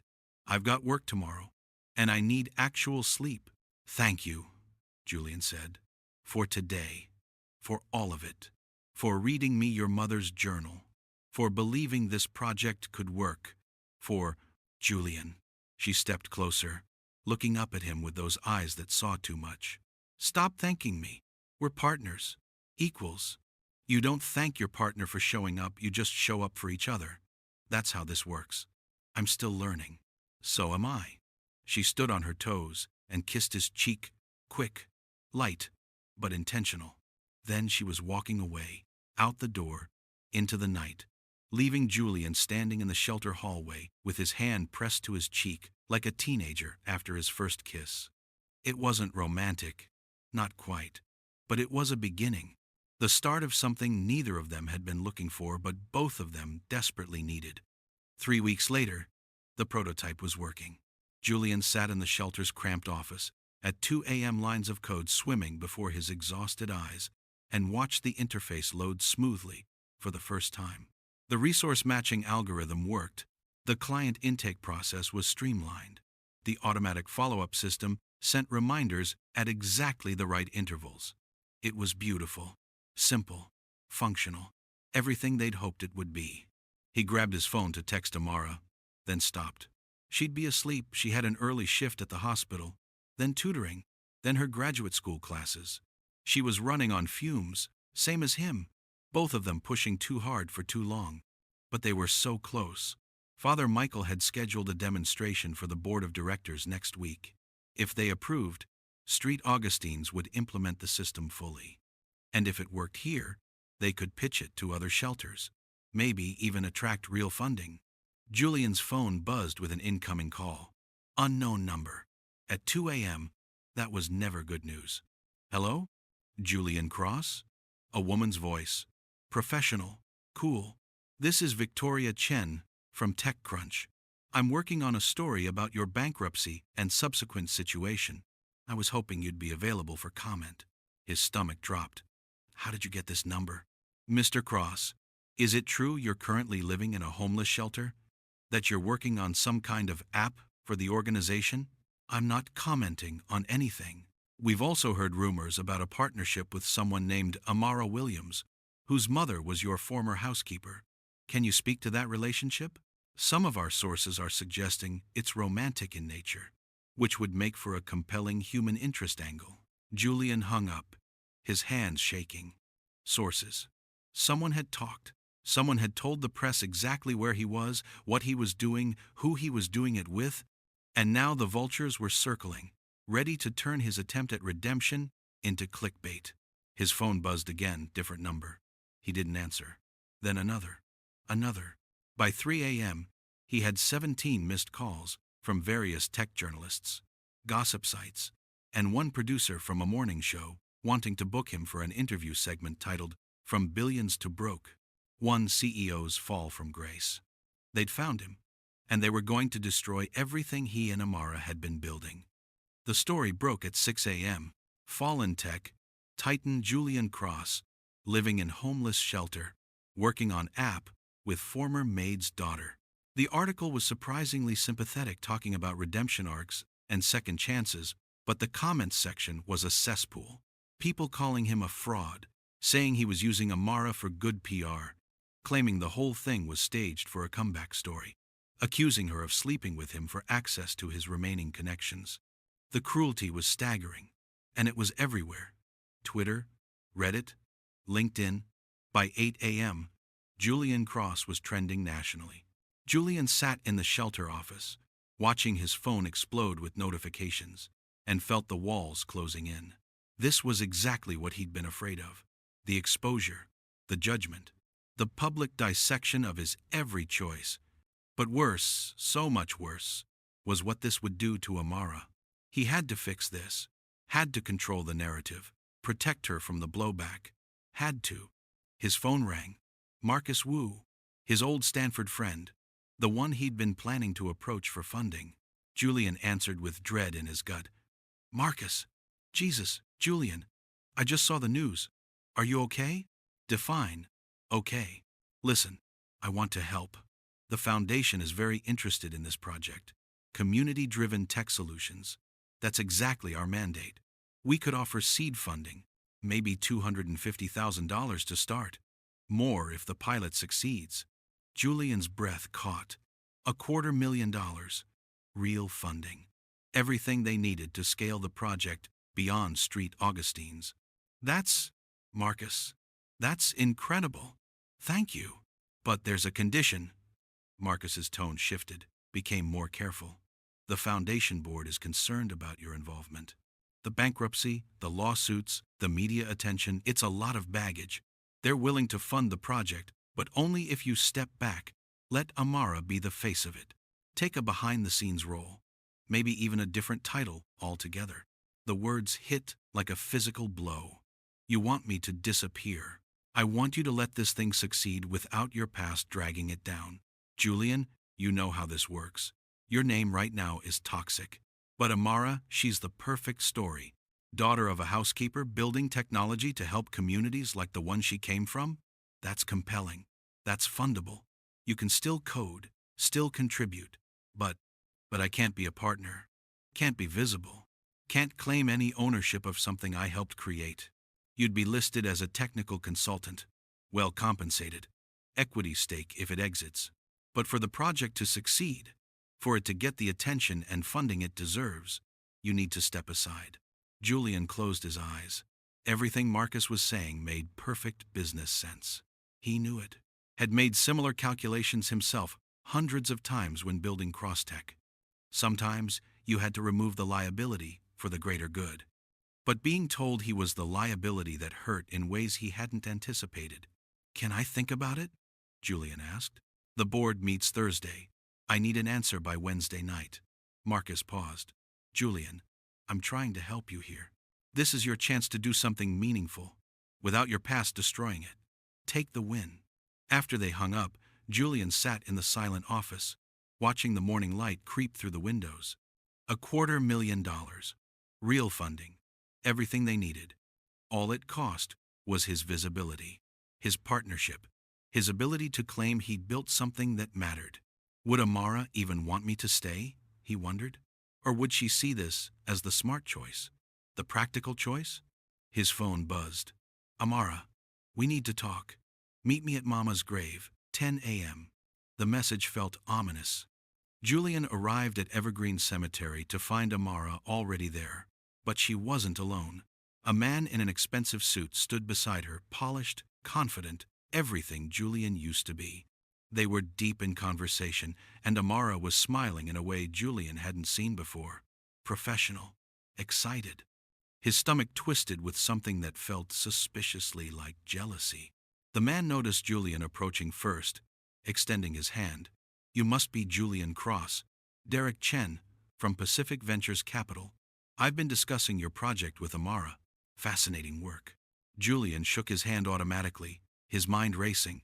Chen? Are you related to David Chen? My brother, actually. Derek's smile didn't reach his eyes. I know there's history there, but I promise I'm a much better person. Ask anyone. The joke landed flat. Julian looked at Amara, questions piling up, but her expression was carefully neutral. Derek approached me this morning, Amara explained.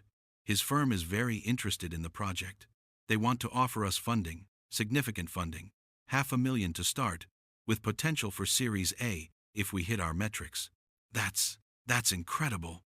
Julian tried to make his voice sound enthusiastic. What's the catch? No catch, Derek said smoothly. We believe in social impact investing. This project checks all our boxes: scalable technology, underserved market, compelling founder story. He gestured to Amara.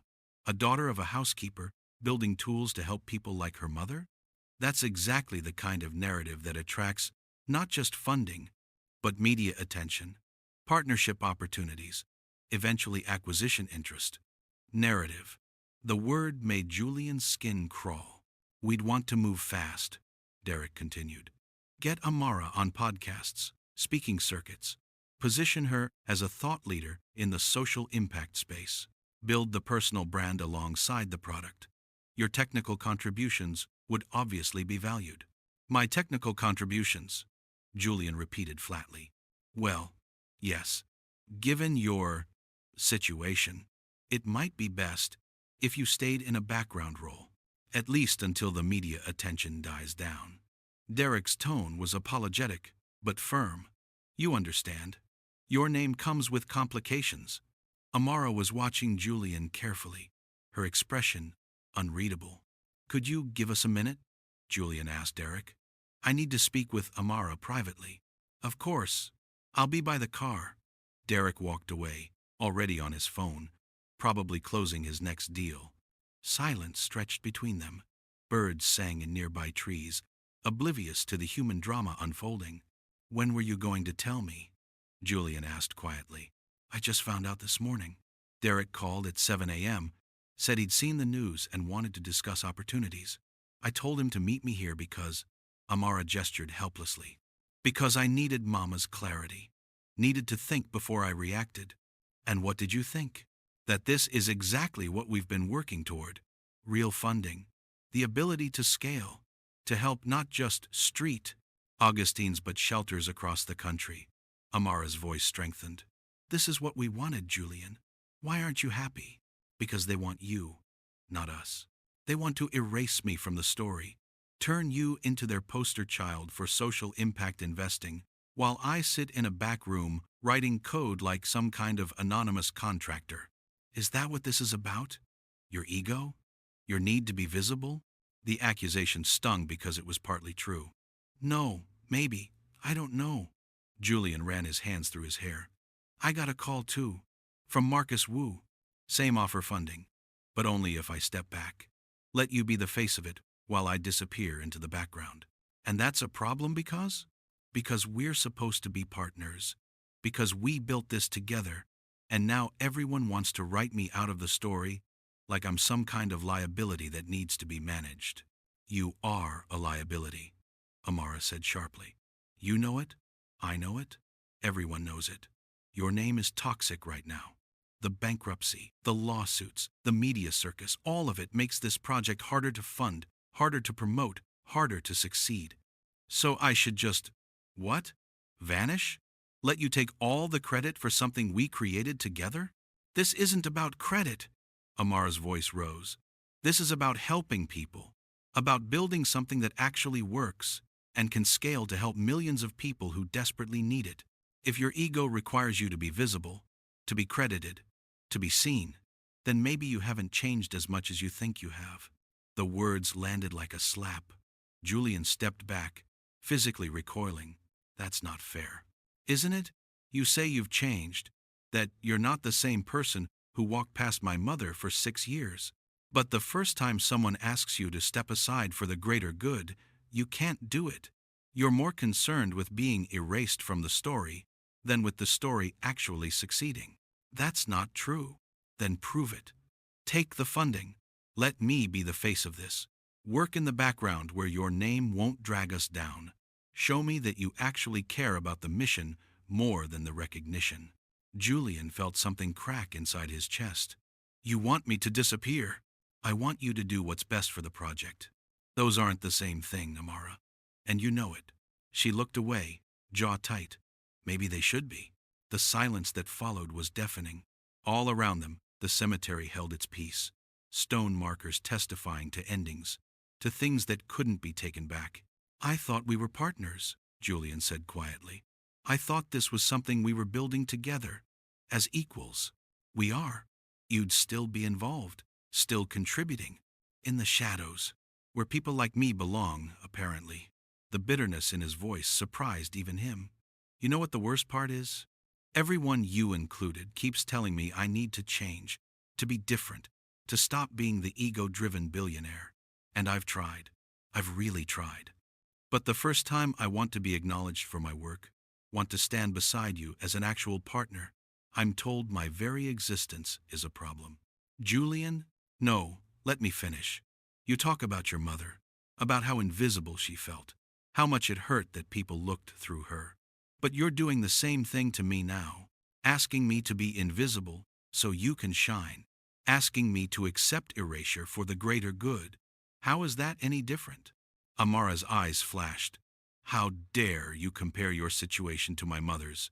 She was invisible because of racism and classism and 1,000 systemic barriers. You're being asked to step back because your bad decisions have consequences. Those are not the same thing. You're right. They're not. Julian's voice went quiet. Dangerous. But it still hurts. And the fact that you can't see that, can't understand why being erased from something I helped create would devastate me, that tells me maybe we're not the partners I thought we were. Maybe we're not. The words hung between them, sharp as broken glass. Derek Chen appeared at the edge of their conversation, perfectly timed. Sorry to interrupt, but I have another meeting. Amara, do you have an answer for me? She looked at Julian, something complicated and painful moving across her face. Then she turned to Derek. I need 24 hours. This is a big decision. Of course. But Amara, I want to be clear, this offer is contingent on you being the primary face of the company. We're investing in your story, your vision. Technical contributors are valuable, but they're not what makes this fundable. Derek glanced at Julian with something that might have been pity. I'm sure you understand. After he left, Julian and Amara stood on opposite sides of Rosa Williams's grave, the woman who'd believed in both of them, creating a chasm neither knew how to cross. I can't believe you're actually considering this, Julian said. I can't believe you're making this about your ego instead of about helping people. It's not about ego. Then what is it about, Julian? Because from where I'm standing, you're more concerned with being celebrated than with the actual work. More concerned with your rehabilitation story than with building something that lasts. That's not fair. You know that's not fair. Do I? Because the Julian Cross I read about in my mother's journal, the one who was too proud to grieve, too isolated to accept help, too convinced of his own importance to see the people around him, he sounds a lot like the man standing in front of me right now. The comparison was devastating, accurate, and devastating. I thought you believed I'd changed, Julian said, his voice breaking.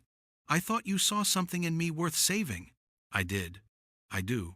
But change isn't a straight line, Julian. It's choosing the hard thing over and over, even when it costs you. Especially when it costs you. Amara's eyes filled with tears she refused to let fall. My mother would tell you to step aside, to let the work matter more than the credit, to be humble enough to disappear if that's what serves people best. Your mother isn't here. No, she's not. But I am, and I'm telling you the same thing. Julian felt everything inside him go cold and hard. The walls he'd spent weeks learning to dismantle snapped back into place with brutal efficiency. So that's it then. You take the funding, become the face of something we built together, and I get to be your silent technical contributor, your secret shame, tucked away where I won't embarrass you. You're twisting this. Am I? Because it sounds like you've already made your decision. You want the funding, the visibility, the opportunity to build your brand and your career. And I'm just the inconvenient reminder of where the idea came from. That's not true, and you know it. Do I? Julian stepped back, putting physical distance between them. Because right now, it feels like I'm the same thing to you that your mother was to me. A useful tool. Someone who does the work while someone else takes the credit. Amara flinched like he'd struck her. How dare you?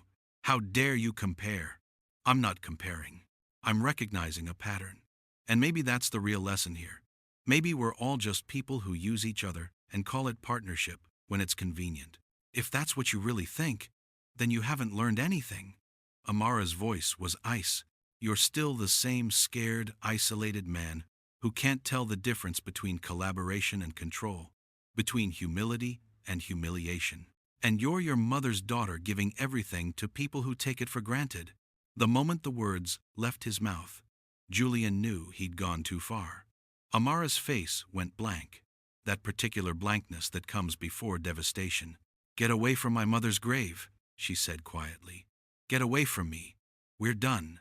Amara. I said we're done. The project, the partnership, all of it. You want credit so badly? Build your own app. Tell your own story. But leave me out of it.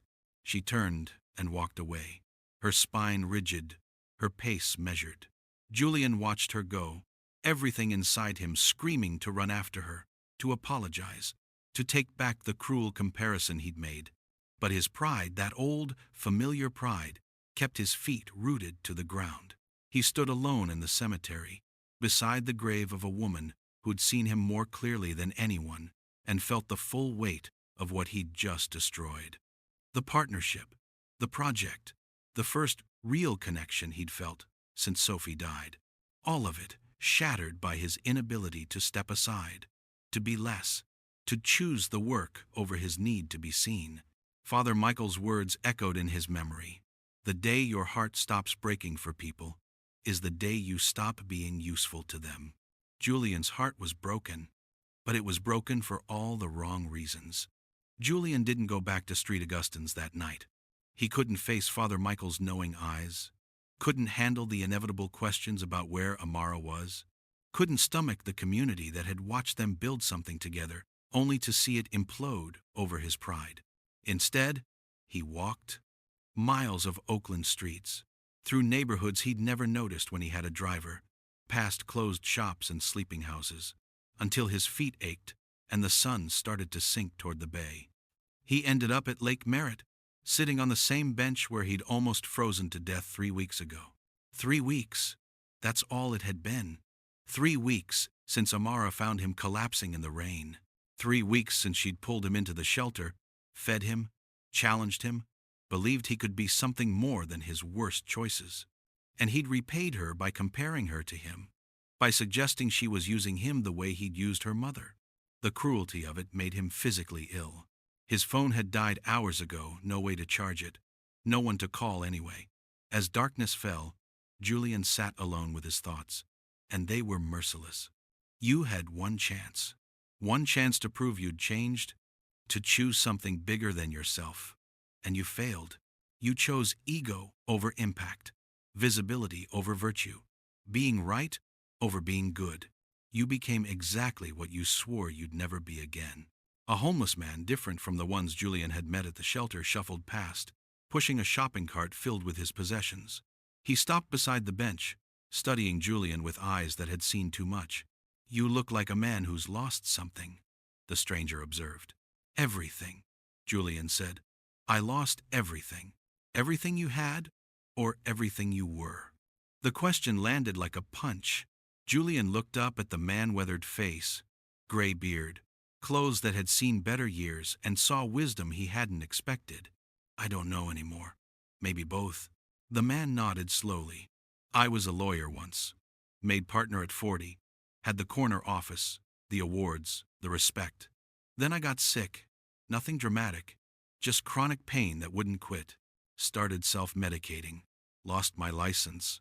My family. My identity. He gestured at his shopping cart. Now I'm this. And you know what I learned? What? That losing everything you built is a gift. Painful gift, but a gift. Because it shows you what you built on. Whether your foundation was solid or just sand. The man's eyes sharpened. You built on sand, didn't you? Success, reputation, other people's approval, and when the tide came in, it all washed away. Yes, Julian whispered. That's exactly what happened. So now you get to choose what to rebuild on. Rock this time, something that can't be taken from you. The man started pushing his cart again, then paused. Humility isn't humiliation, son. It's just the truth about who you are. Human, fallible, in need of grace, same as everyone else. The question is whether you can accept that truth, or whether your pride will kill you first. Then he was gone, leaving Julian alone with the observation rattling around his skull. Humility isn't humiliation, but it had felt like humiliation when Marcus and Derek asked him to step back, when they'd suggested his name was toxic, that his very presence would poison something good. It had felt like erasure, like being told he didn't matter. But what if? What if they were right? What if his involvement really would make the project harder to fund, harder to promote, harder to succeed? What if his need to be visible, to be credited, to prove he'd changed? What if that need was actually preventing the very thing he claimed to care about? What if loving the project meant letting it go? The thought made him want to vomit. But beneath the nausea was something else, a small, quiet voice that sounded suspiciously like Sophie. Daddy, why do you always have to be in charge? She'd asked him that once, when she was 3, after he'd insisted on controlling every detail of her birthday party. Even then, even at 3, she'd recognized something in him. The compulsion to control, the inability to share credit, the deep, terrifying belief that if he wasn't indispensable, he was worthless. Because, if I'm not in charge, princess, then who am I? He hadn't said it out loud, but she'd heard it anyway, the way children hear the things we're too afraid to speak. You're my daddy. That's who you are. That's all you need to be. Julian buried his face in his hands and cried ugly, wrenching sobs that he'd been holding back for years. For Sophie, for Rosa Williams, for Amara, who'd offered him partnership and gotten his worst self in return. For everyone he'd failed by being too proud to be small, too terrified to be ordinary, too convinced that being seen was the same as being loved. By the time he was empty, the moon had risen over the lake, turning the water silver. Julian pulled out his dead phone, knowing what he had to do, even if he couldn't do it until he found power. He had to call Marcus, accept the terms, step back from the project, let Amara shine, work in the shadows where his name wouldn't destroy what they'd built. He had to choose humility over visibility, the work over the credit, her success over his ego. It felt like dying. Maybe it was. Maybe this was what transformation actually looked like, not the triumphant montage, not the victorious comeback, but the quiet, unglamorous death of who you used to be so someone new could emerge. Someone smaller, humbler, more human. Someone Sophie would recognize. Someone Rosa Williams had prayed for. Someone Amara might be able to forgive. Meanwhile, across the city, Amara sat on her apartment floor, surrounded by her mother's journals, and couldn't stop shaking. She'd spent the afternoon at the hospital in a fog, mechanically checking vitals and administering meds, while her mind replayed the cemetery confrontation on loop. Then, tutoring, where she'd snapped at Miguel for a simple mistake and had to apologize. Then home, where she'd collapsed on the floor and pulled out every journal her mother had ever kept, searching for. What? Answers? Permission? Absolution? The entry from Julian's page was open in front of her. Mr. Cross has everything except what matters. I wonder if he knows how empty his beautiful house feels. If he notices that no one there loves him, they just work for him. Today I found him in Sophie's room again. I wanted to hug him, just hold him while he cried, but he wouldn't let me see he was crying. People like Mr. Cross, they're taught that needing comfort is weakness, so they suffer alone, and it makes them hard. Lord, help me see him the way you see him, not as the man who walks past me like I'm furniture, but as your child who's lost and hurting and doesn't know how to ask for help. Help me love him, even when he makes it impossible. Especially then. Amara's phone buzzed. Derek Chen, following up. Have you made a decision? The offer expires tomorrow at noon. Need to know if you're in. $500,000. The ability to scale, to help thousands of people instead of dozens. All she had to do was say yes and let Julian disappear from the story. She typed out 3 different responses and deleted them all. Her mother's voice whispered through memory, "Baby, the hardest thing in the world is extending grace to someone who hurt you. But that's when it matters most. When it costs you something. When it would be easier to walk away." "But Mama," Amara said aloud to the empty apartment. "He compared me to him. Said I was using him like he used you. How do I forgive that?" The journals had no answer. Only her mother's handwriting, patient and steady, documenting years of seeing people who refused to see her back. Amara's phone rang. "Father Michael, I was wondering when you'd call," she answered. "Julian didn't come back tonight. I'm worried about him." Father Michael's voice was gentle but firm. "What happened?" "We fought. About the project, about funding, about—" Amara's throat tightened. "About everything. And investors want me to push him out. Say his name is toxic, that he'll drag the project down. And they're right, Father Mike. They are. His involvement makes everything harder, the funding, the press, the partnerships. If I just let him step back, we could actually succeed. Success at what cost? At the cost of his ego, which, given his history, doesn't seem like too high a price." Father Michael was quiet for a moment. "Your mother used to say that the measure of a person isn't how they treat their equals. It's how they treat people who can't do anything for them. People who are vulnerable. People who are at their lowest." Julian's not at his lowest. He's just being asked to be humble. Is he? Or is he being asked to disappear? To accept that who he is, what he brings, his very existence as a partner, that it's all a liability that needs to be managed. Father Michael's voice softened. "Amara, I'm not saying he was right in how he handled it. The comparison he made was cruel and unfair. But have you considered that he might have a point about being erased? He'd still be involved. As what? A contractor? A behind-the-scenes coder, while you take all the credit and visibility?" Father Michael paused. "How is that different from what he did to your mother, making her invisible while he took credit for the beautiful home she maintained?" The comparison hit like cold water. Amara sat up straighter, something uncomfortable shifting in her chest. "That's not. I'm not doing that. Aren't you? I'm not saying you're wrong about the practical reality. His name probably does make funding harder. But there's a difference between asking someone to share the spotlight and asking them to stand in the shadows, between collaboration and erasure. So what am I supposed to do? Turn down $500,000 because his feelings are hurt? I'm asking you to consider whether you're making this decision from wisdom or from wounded pride. Whether you're truly choosing what's best for the project, or whether you're punishing him for comparing you to him by proving he was right." The observation stung because it was accurate. Part of her, a part she wasn't proud of, wanted to accept Derek's offer specifically because it would prove Julian wrong, would show him that she didn't need him, that she could succeed without him, that his concerns about being erased were just ego talking. But that wasn't love. That wasn't grace. That was revenge, dressed up as pragmatism. "Mama would tell me to fight for him," Amara said quietly. "To fight for the partnership, even if it made things harder, because people matter more than profit, and relationships matter more than success. Your mama was a wise woman, but she also died poor and exhausted, Father Mike. She gave and gave and gave, and it killed her. Maybe there's wisdom in protecting yourself, in choosing the practical path instead of the noble one. Maybe.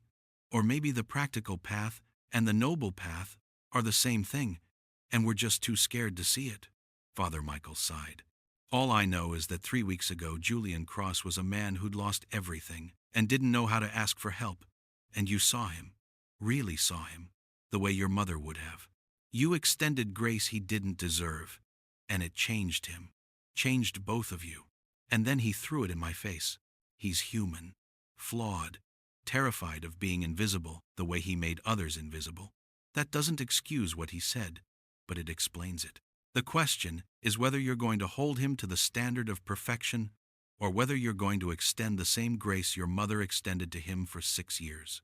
After they hung up, Amara sat in the silence of her apartment, surrounded by her mother's journals, and felt the weight of the choice pressing down on her. Take the funding. Let Julian disappear into the background. Build something that could scale and help millions. Or fight for the partnership.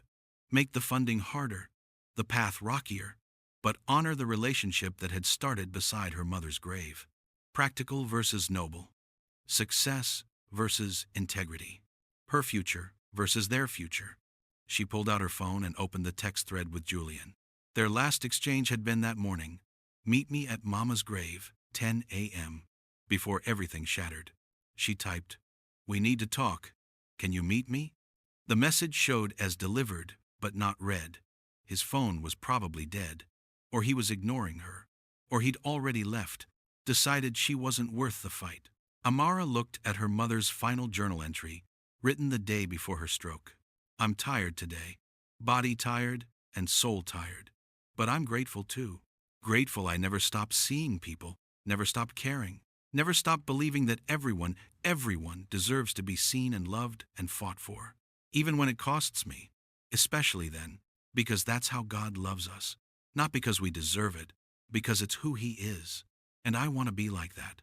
I want Amara to be like that, to fight for people, to see them, to love them even when they make it hard. That's the legacy I want to leave a daughter who knows how to love impossible people." Amara pressed the journal to her chest and cried for her mother, for Julian, for the impossible choice in front of her, for the fact that doing the right thing never felt as clean and simple as it should.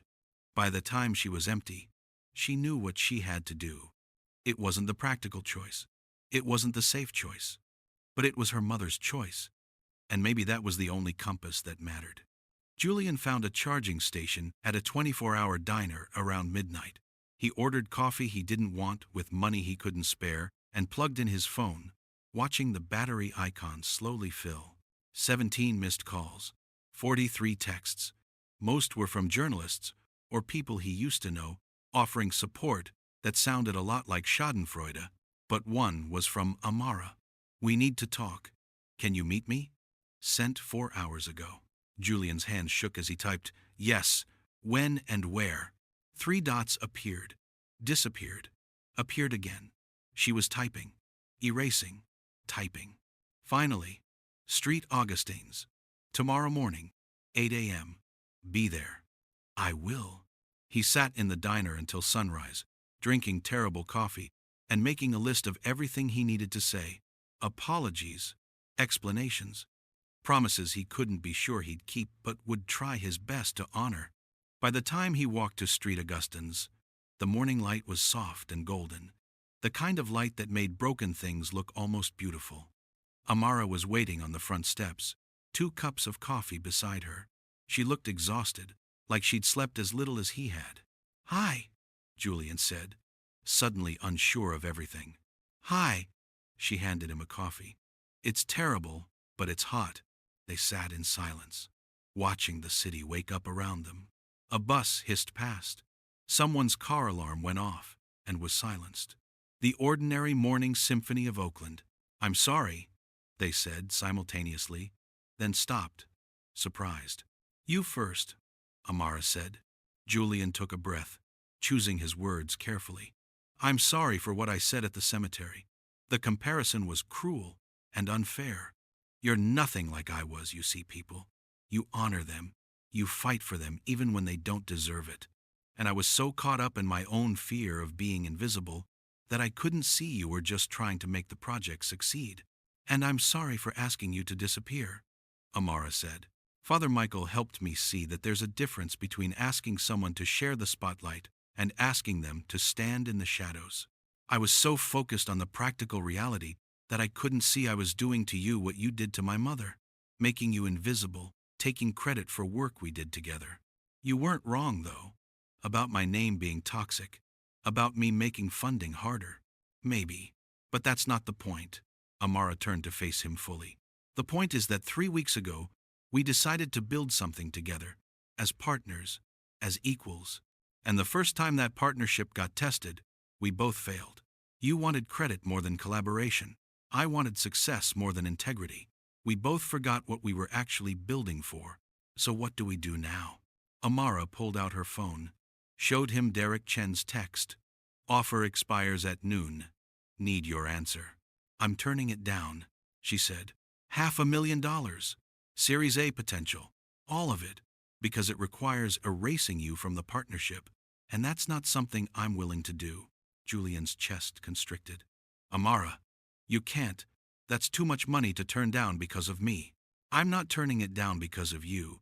I'm turning it down because of me. Because of who I want to be. Because my mother spent her whole life refusing to let other people's blindness make her blind. And I want to honor that. Amara's voice strengthened. If we can't get funding as partners, as equals, then we'll build it slower, smaller, with whatever resources we can scrape together. But we build it together, or we don't build it at all. But the impact. Think about how many more people you could help with that funding. I am thinking about it. And I'm also thinking about what kind of precedent I set by accepting money that requires me to erase my partner. About what message that sends to the community we're trying to serve. That success requires sacrificing relationships? That practical wins matter more than loyalty?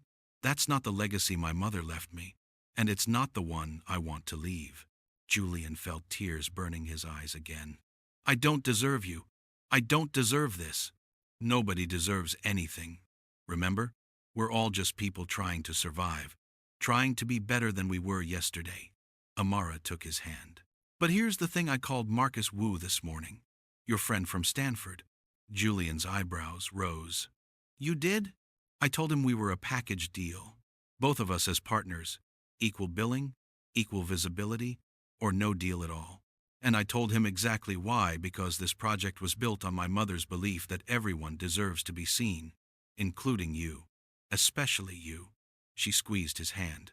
He's calling the foundation board today. Says he'll fight for us. Can't promise they'll say yes, but he's willing to try. Even if they say no. Even if we can't get funding anywhere.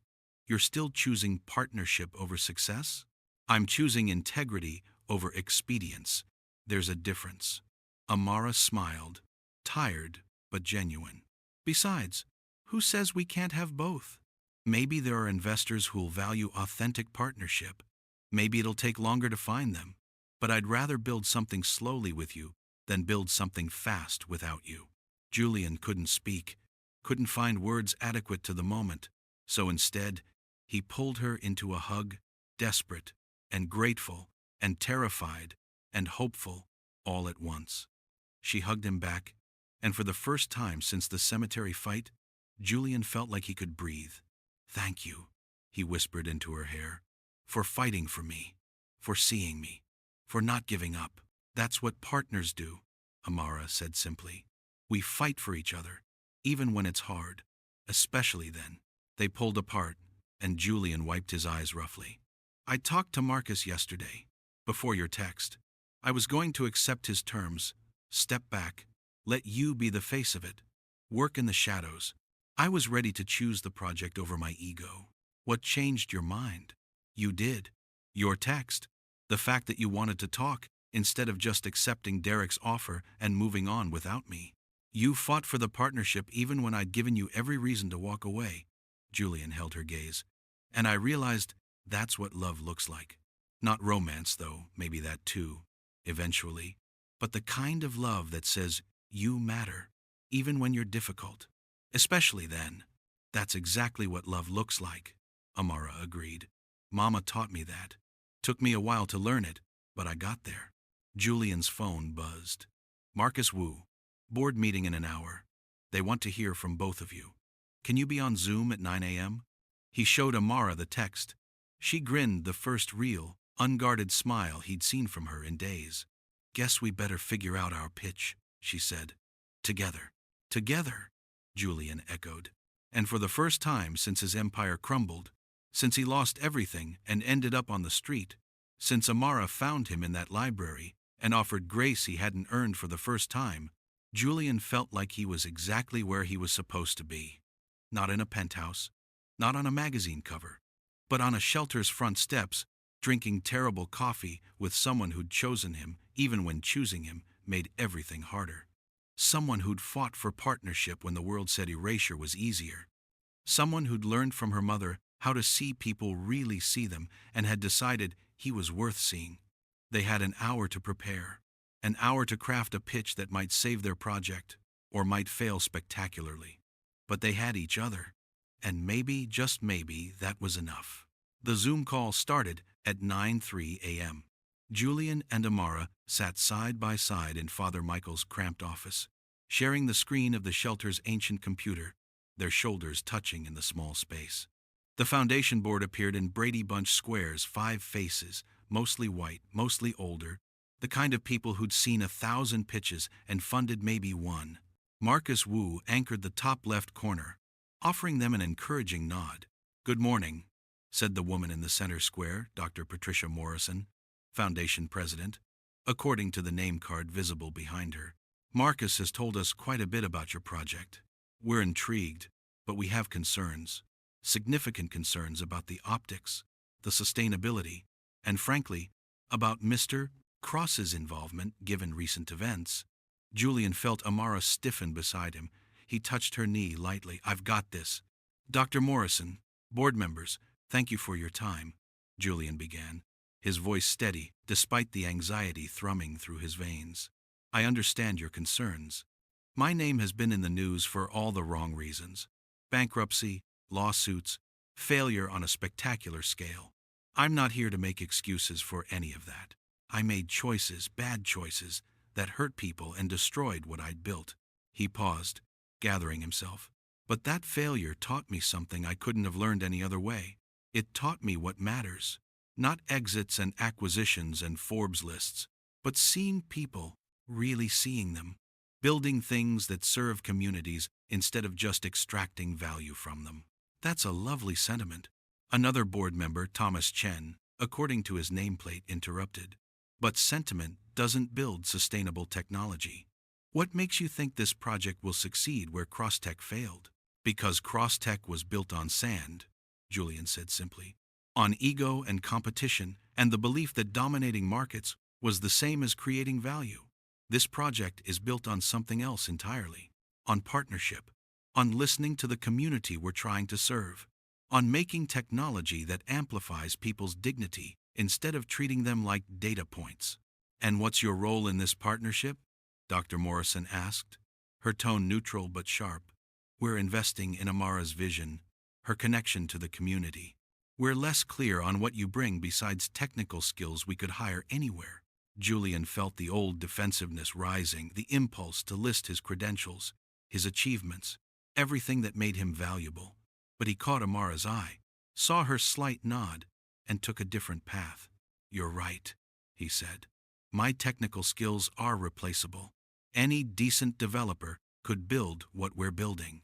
What I bring is something else, the lived experience of losing everything and discovering that the systems designed to help people in crisis are broken. Navigating the shelter system, applying for assistance, trying to access resources when you have no money, no transportation, no support network. I've lived that now.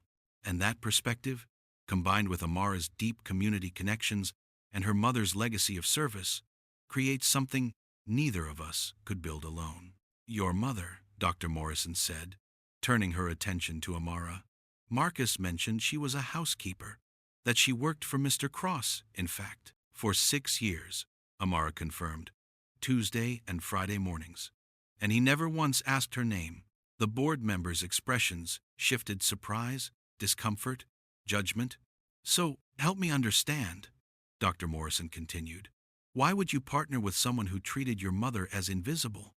Amara leaned forward, her voice clear and strong.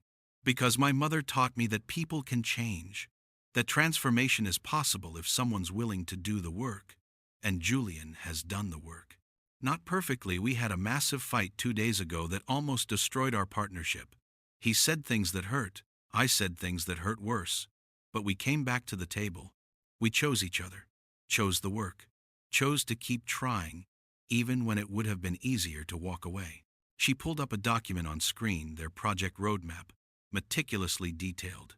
This isn't about redemption narratives or feel-good stories.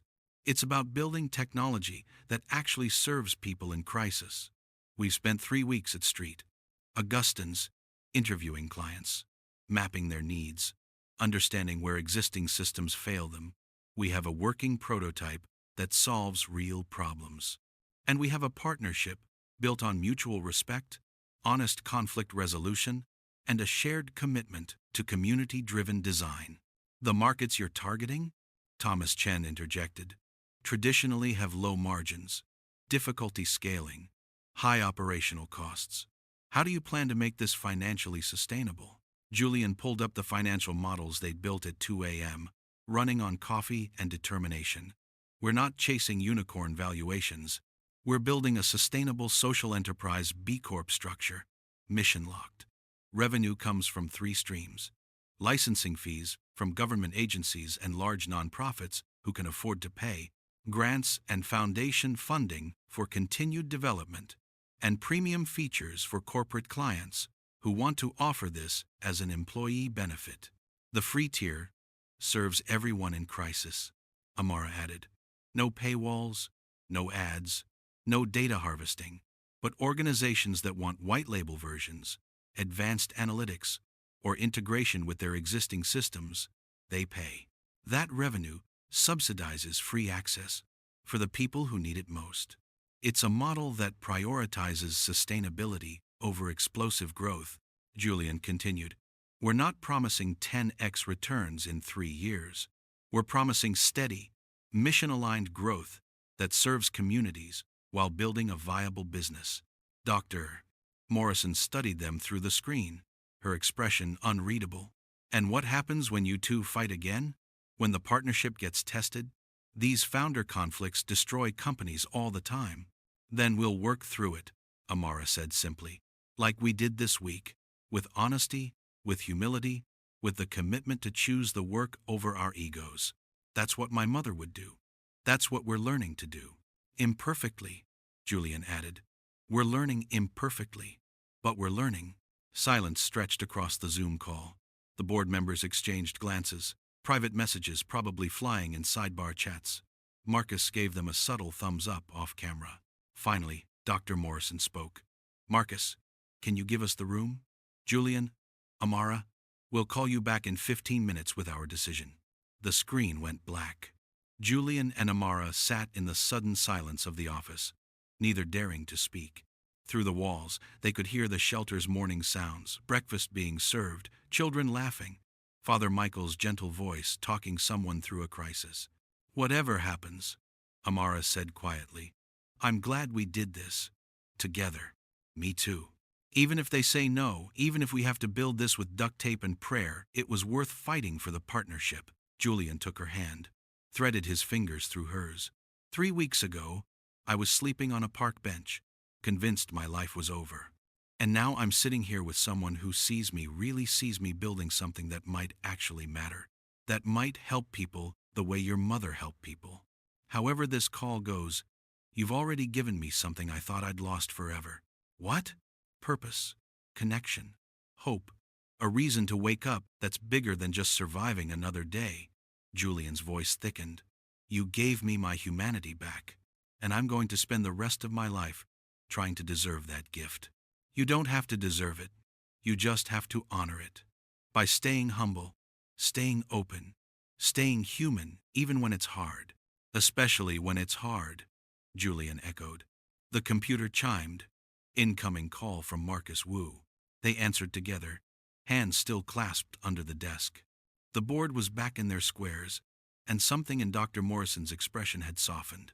Julian, Amara, we've made a decision, she began. This isn't typical for our foundation. We usually invest in established leaders with proven track records, not partnerships born from crisis. But there's something compelling about what you're building, not just the technology, but the model of partnership itself, the willingness to have hard conversations, the commitment to community-driven design, the humility to admit you don't have all the answers. Julian's heart hammered. He couldn't tell if this was a gentle rejection or We're prepared to offer you $300,000 in seed funding, Dr. Morrison continued, with clear milestones tied to community impact, not just user acquisition. We want to see this tested at Street Augustins first. If it works there, if you can demonstrate real value, real impact, real partnership with the community, we'll discuss Series A funding to scale it. Julian felt Amara's hand squeeze his so hard it hurt. But, Dr. Morrison added, we have one condition. Both of you remain visible partners, equal billing on everything: press releases, conference presentations, board meetings. We're not interested in hidden partnerships or shadow contributors. If we're investing in this model of collaboration, we're investing in it fully.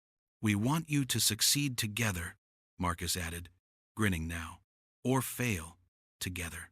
But either way, we want authentic partnership, not corporate sanitization. Amara found her voice first. Thank you. Thank you so much. We won't let you down.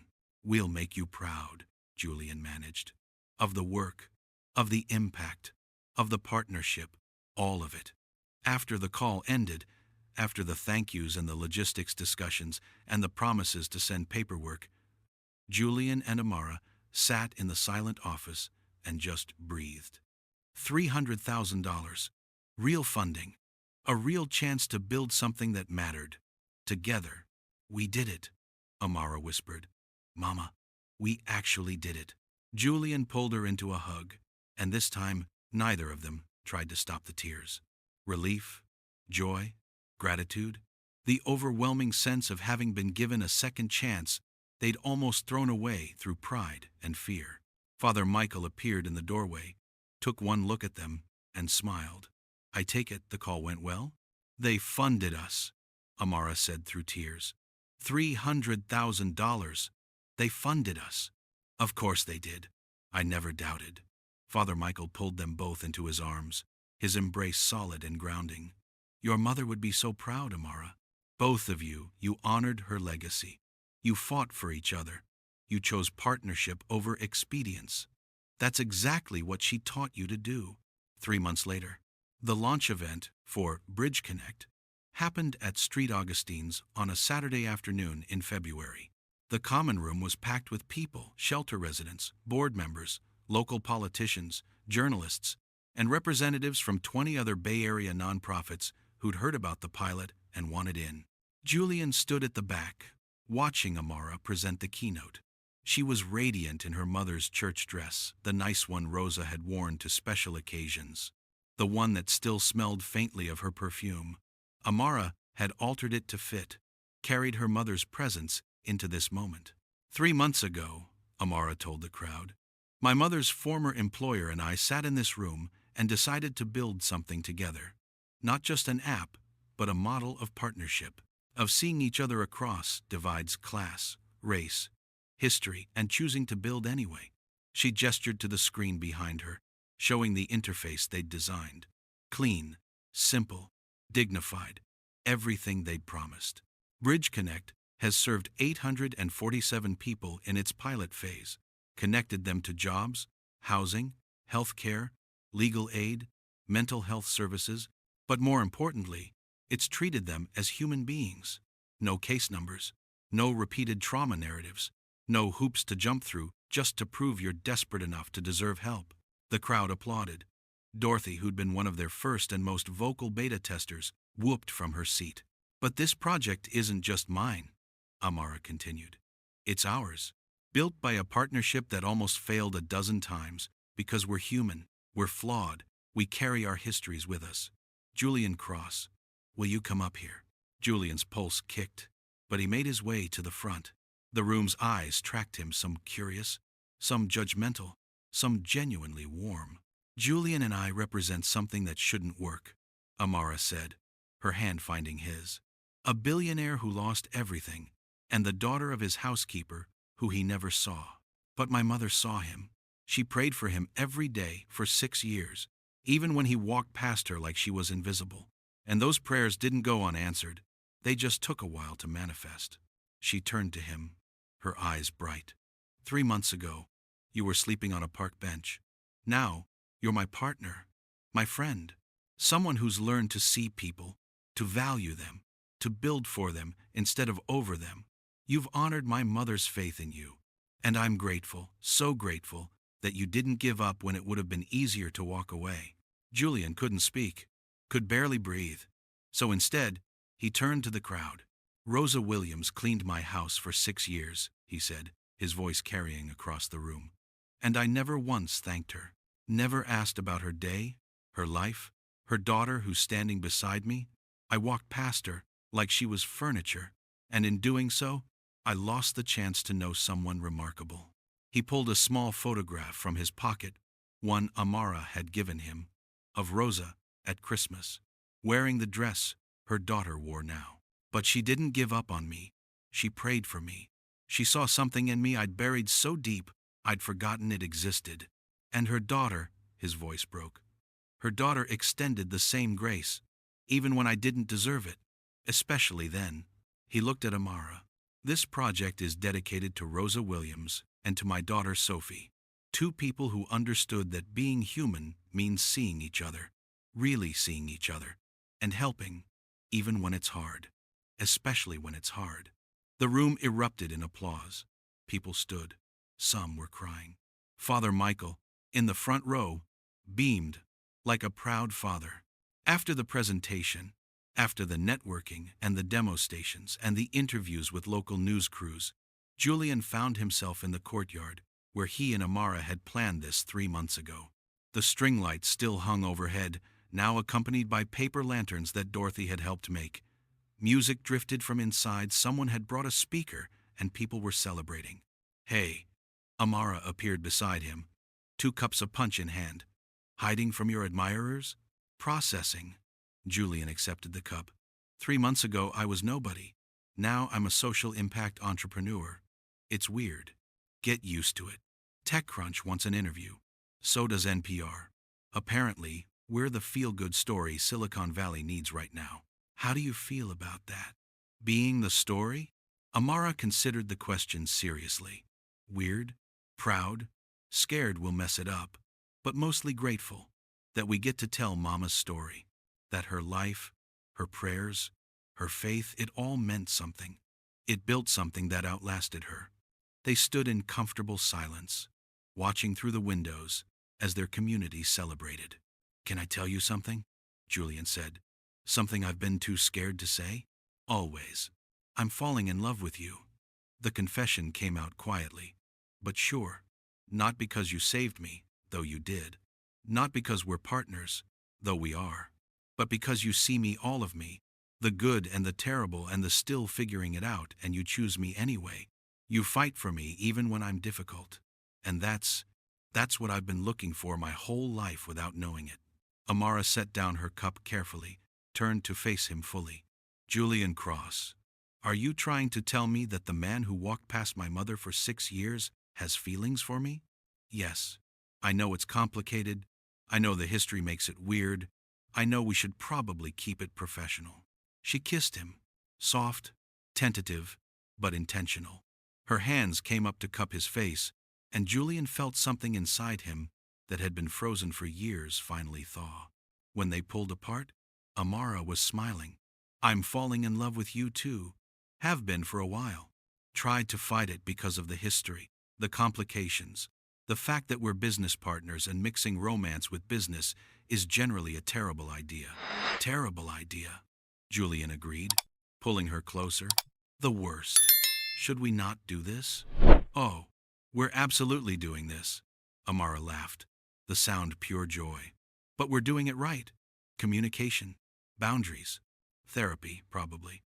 We're going to mess it up sometimes because we're human and we carry wounds. But we're going to keep choosing each other. Keep fighting for the partnership, the friendship, whatever this becomes. Whatever this becomes, Julian echoed, and kissed her again. Above them, the string lights glowed warm against the February night. Inside, their community celebrated people who'd been invisible, finding ways to see each other, to help each other, to build something that mattered together. And in the courtyard, 2 people who'd started as strangers, then enemies, then partners, held each other and chose a future neither had planned but both desperately wanted. 1 year later, Julian stood in Evergreen Cemetery on a cold Sunday morning, placing flowers on Rosa Williams's grave.